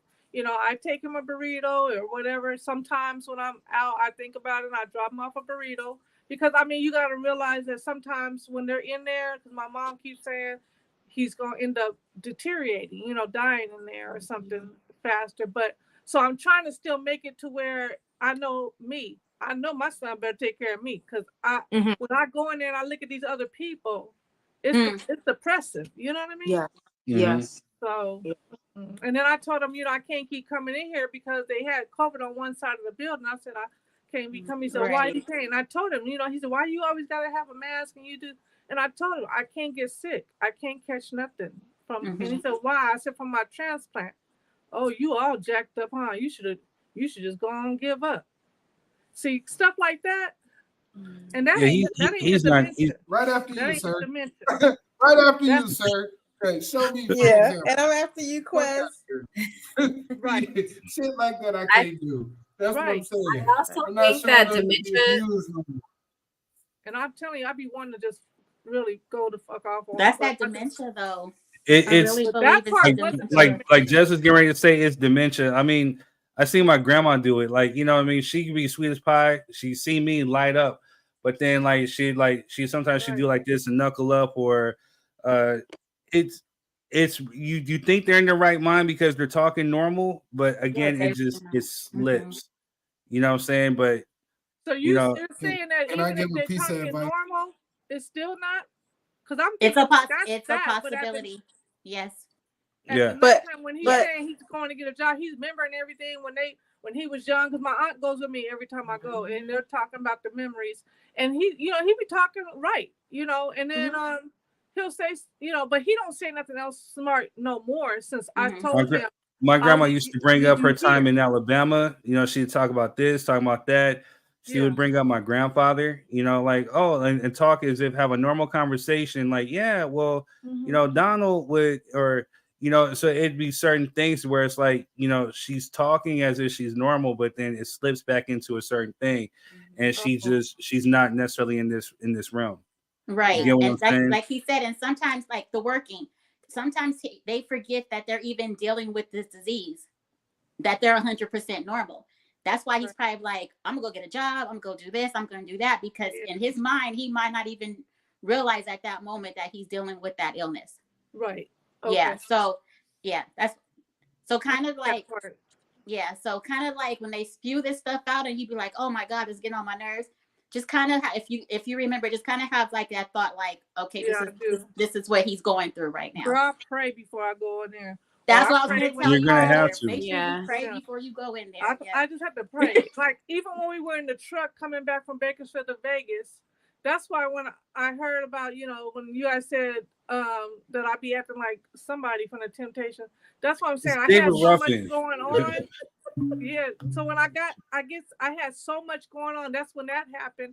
And I'm just like, I was dealing with him literally. And I kept telling him, I need you to be quiet. Like, we ain't going to discuss that. He just kept on. So then I acted like a weirdo. I was just praying out loud. I was like, Lord, please stop this man right now for his mouth, because I'm trying to drive and I don't want to put him out. Lord, please give me the strength. And do you know what? All of a sudden he said, so you just want me to sit back and be quiet? I said, exactly. And then he shut up. Because I had to pray. You know what I mean? I didn't know. I really thought I was going to fuck him up. I was just to that point. You know what I mean? Like, oh. Girl, you don't know the stuff he was saying, and see, and then he trying to tell me about my relationship, because we were talking. I'm thinking he's just listening to his music because he wanted to listen to Tony Braxton. I let it play, and we were talking about something, a topic or something, and I was talking, and he said, "Well, you just all of a sudden he just came out of the backseat. Well, you need to be doing this and that. How are you gonna tell me about my relationship?" And he said, "Because I know I got experience." I said, "But." Reason why I'm picking you up is because your woman left you on the floor for 24 hours. So what you talking about? Like, I had to come and help you. So I don't know. It was just like that ride was horrible. It's going to be really, really, really challenging. It definitely is. And the one thing I didn't even know about no dementia. I just thought this fool was crazy. Right. Now, the one thing that I could say with me is I feel you, and God give you strength. My grandma, even in her dementia, she remembered who I was. You know what I'm saying? Like, I spent that much time with her to where she remembered me. It was like a thing where she smiled every time I came through. Her whole world lit up. I don't know if it was something that, I don't know if I can have that same patience with somebody who I didn't barely knew or who was Right. absent out of my life. Right. It's a different type of thing. You know what I'm saying? But at the end of the day, it's way different. You know what I'm saying? But a lot of patience came with my grandmother, and I don't know. It's just one of those things. You know what I'm saying? Where you miss him. You know what I'm Look, saying? I got a little bit of advice before we get out of here. You know what I'm saying? 'Cause I see everybody all emotional and stuff. And Thad, I love you, sir, but your spell check is whooping your ass. Because your grandma on a different dimension. You know what I mean? Leave people alone. I'm just saying. No, I know him, so that's what. You know what I mean? We used to be co-workers. The dimensional is killing me. You know what I'm saying? I couldn't take it no more. You know what I'm saying? we gonna go get a car and bring her back. You know what I'm saying? But no, for anybody that felt the need not to be a part of my life and think you gonna show up one day in your worst condition. Jesus is on the main line, so tell him what you want, and that's my advice. And that right there. And then to piggyback on that, one thing that I did learn, I was just reading The Richest Man in Babylon the other day, and they were talking about lending money and how you lend your money out and this and that. And to me, it tied into everything because I am a people pleaser and I've done the most, you know what I mean, and got, reality.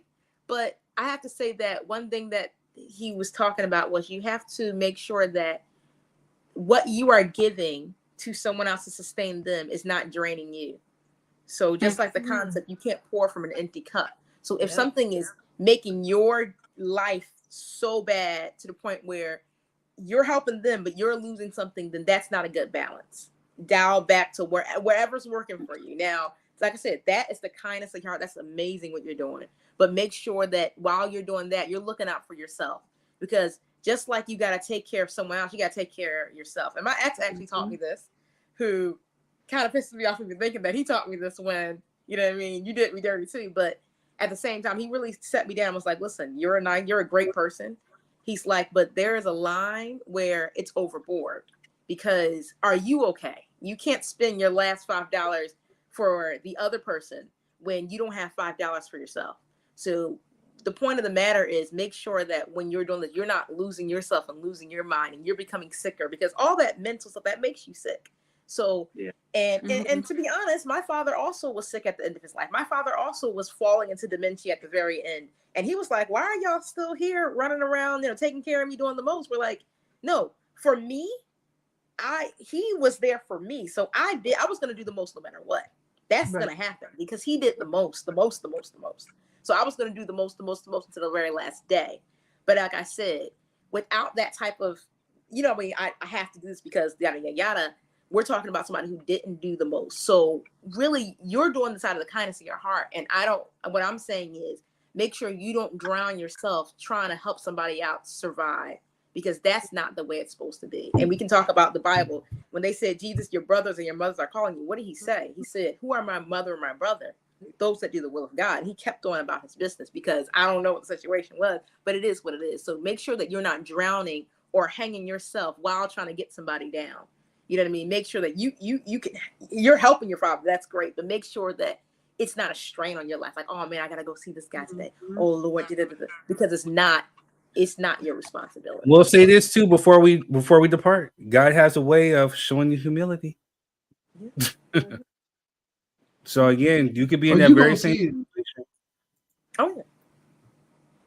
I would like to say something too to connect to what Adoration said. My mom took care of my grandma. She had her younger sister to help her take care of her, which would relieve some of the burden because I feel like you need more than one person, whether you're a parent or whether you're taking care of an elderly, you need more than one person because it's a lot of work. It is. Yes. So if you're only one person taking care of your parent, it's gonna be a lot of work. It's gonna be draining. And like Adoration said, if it's too much, just think about yourself, because it's gonna literally suck everything out of you. When my grandma passed away from dementia, my mom slept for like days. Yes. Days, because my aunt ended up passing away while they were both taking care of my grandma. And so it was just, it ended up being just my mom, me and my mom. My mom did the bulk of the work. I would come do a little bit on my lunch break. So she would sleep for days after my grandma passed away. So just think about yourself, Dee. Please think about yourself. That's what I've been thinking. I appreciate y'all. That's why I look so drained sometimes when I'm on here, because That's all good. Drained. No, I agree. Take pauses. If you got to take a few days off to just get yourself right, do so. So I want to say this too. So again, so when you're not on here, of course, we know it could be something like this isn't a paying job yet. You know what I'm saying? This is something that we're doing out the kindness of our heart to maybe get us that next plateau. We get it. But when I'm making jokes about the David Ruffin, it's just basically, you know, because I just have to pull rank, or it actually, no, they pull rank on me, calling me David Ruffin. Right. You know, just because I sell the records. Fine. You know, so you know, I literally sell records. You know what I'm saying? So ain't nobody coming to see you y'all. You see how you trying to slide that in real quick just because I sell the records? You see how I sell records. slip You know what I'm saying? like It's a matter of me making the show. You know, I'm third degree, so I'm David Ruffin. It's one of those things like if I'm not here, then the show ain't gonna pop. You know what I'm saying? So and friends. Let me pop your bubble. it's just one of those I things. didn't even know what it was. I was like, who the hell is David Ruffin? You know David Ruffin. Dude, I look like a dude. I know you wanna leave me, but I refuse But now I to know. let you go. But If I have to beg and plead for your sympathy, I don't mind. Cause it means that much to me. Ain't too proud to beg. You know David Ruffin, don't be like, We don't need to say. We don't need the whole song. I'm the one selling the records. Ain't nobody coming to see you. Oh, okay, I got it. But I didn't know who he was. I was like, why are you calling me a dude? You know, but I can take a joke. It's just a lot just was going on. A lot was going on. But we get it. We get it. Yeah. Shout out to my cousin, Regina. Love you. Thank you. You know what I'm saying? She's the one that helped me on my ancestry journey. We've been trying to break down, you know, different family brick walls and stuff through my ancestry. So she's a great support, great strength and support, man. So shout out to you. I love you. Thank you for tuning in, because I need to get you on here. So definitely out of your busy schedule, make some time to come on. This has been a great show. This has been impactful. We really learned a lot. Hopefully, again, within the key word that we had today was, you know, perspective. And I hope that we got to see a lot of different perspectives, and we can carry that for our situations that we have going forward, because we never know when we're going to be placed in those exact situations. So now we have different ways of how to look at it, how to handle it, and maybe even how to deal with it. So also within that being said, because I got inspired by my brother Quez over here, make sure that you're showing empathy and compassion, because again, we never know what we could be placed in, you know? So treat people how you want to be treated, love how you want to be loved, and just remember that, you know, God is above everything else. Right. So shout out to you, D, because that I appreciate it. I appreciate all y'all. Yeah. Even this was definitely a deep conversation. Right. And Adoration. She didn't sign the contract for you to use that clip, so you need to slide her that contract. Yeah. I was like, ain't nobody coming to see D. Ain't nobody coming to see you, D. Go see. Like, there's a clip, girl. You're not safe here. Once it's recorded, that's it. You got me like for real. Once you come on to drop your 3 cents, and look, let me say nobody's safe. Once you come on to drop your 3 cents, your name and your likeness and your image can be used at any capacity. I do not have no contract. We said that on episode 1. In that video he got going, why he got to get me always like this? Hey, okay, that was you. That was Brother Benny. Hey, shout out to Brother Benny again. He's the one that did the clip. That was you though. You know what I'm saying? We over here laughing. You over here. No, there was sometimes when I'm listening. You got the ones when I'm listening because I have laughed sometimes. I'm just like, he got me every time. The same, but it was the same picture. It wasn't a different one. It's the Hey, same come one. on now. We just play it, man. And plus, and right now he has It's limited okay. footage. Yeah, he only has limited footage. She's gonna give him what he's got. Yeah, he has limited footage right I now. started to come on and I say nothing and just be like this. Because I think the whole show. Yeah, because I think that just to see that what he footage said was from the last. Hey, couple D, of what you should do. podcasts. Be prepared. So, Hey, D, I'm gonna tell you, you did better than some because someone just come out here just look crazy as fuck. I come on right after I woke up, y'all. I'll be like, hey, but you don't be looking like that though. You be looking all like sunshine. Yeah, and you look happy. Sunshine and pretty and like naive, like always happy. I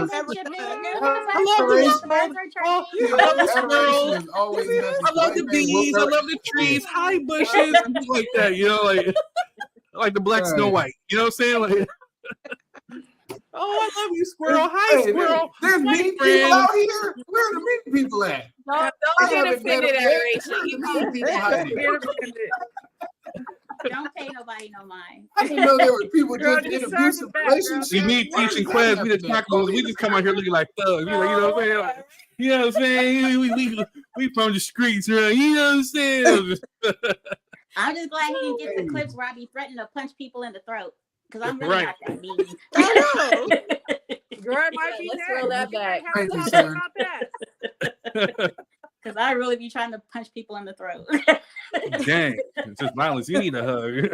Break the generational curse of violence. Get a hug. Hug a gram. It starts here. Hug a gram. All right.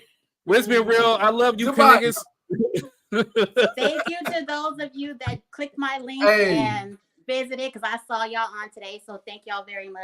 Hey, thank you to everybody that supports. Again, you guys are going to help make this platform grow. We got people in the background working to make this grow into a bigger, better platform. So I appreciate everybody that's coming on. If you want to be a part of the team, just hit up either one of us and let us know. If you have anything that you contribute, it's all about pulling our resources and coming together and making this thing. We're going to strike a mighty blow. So I appreciate you. I love Quez. I love D. Love Tisha. Love Adoration. Love Jess. Thank you guys. Shout out to Brother Benny. Shout out to Thaddeus. Shout out to Kira. Make sure you pick up her book. You know what I'm saying? Unconquerable. Triumph over trauma. And I love you guys all. In the comments. I definitely will. Definitely will. Love you all. It's been a good Drop Your 3 Cent.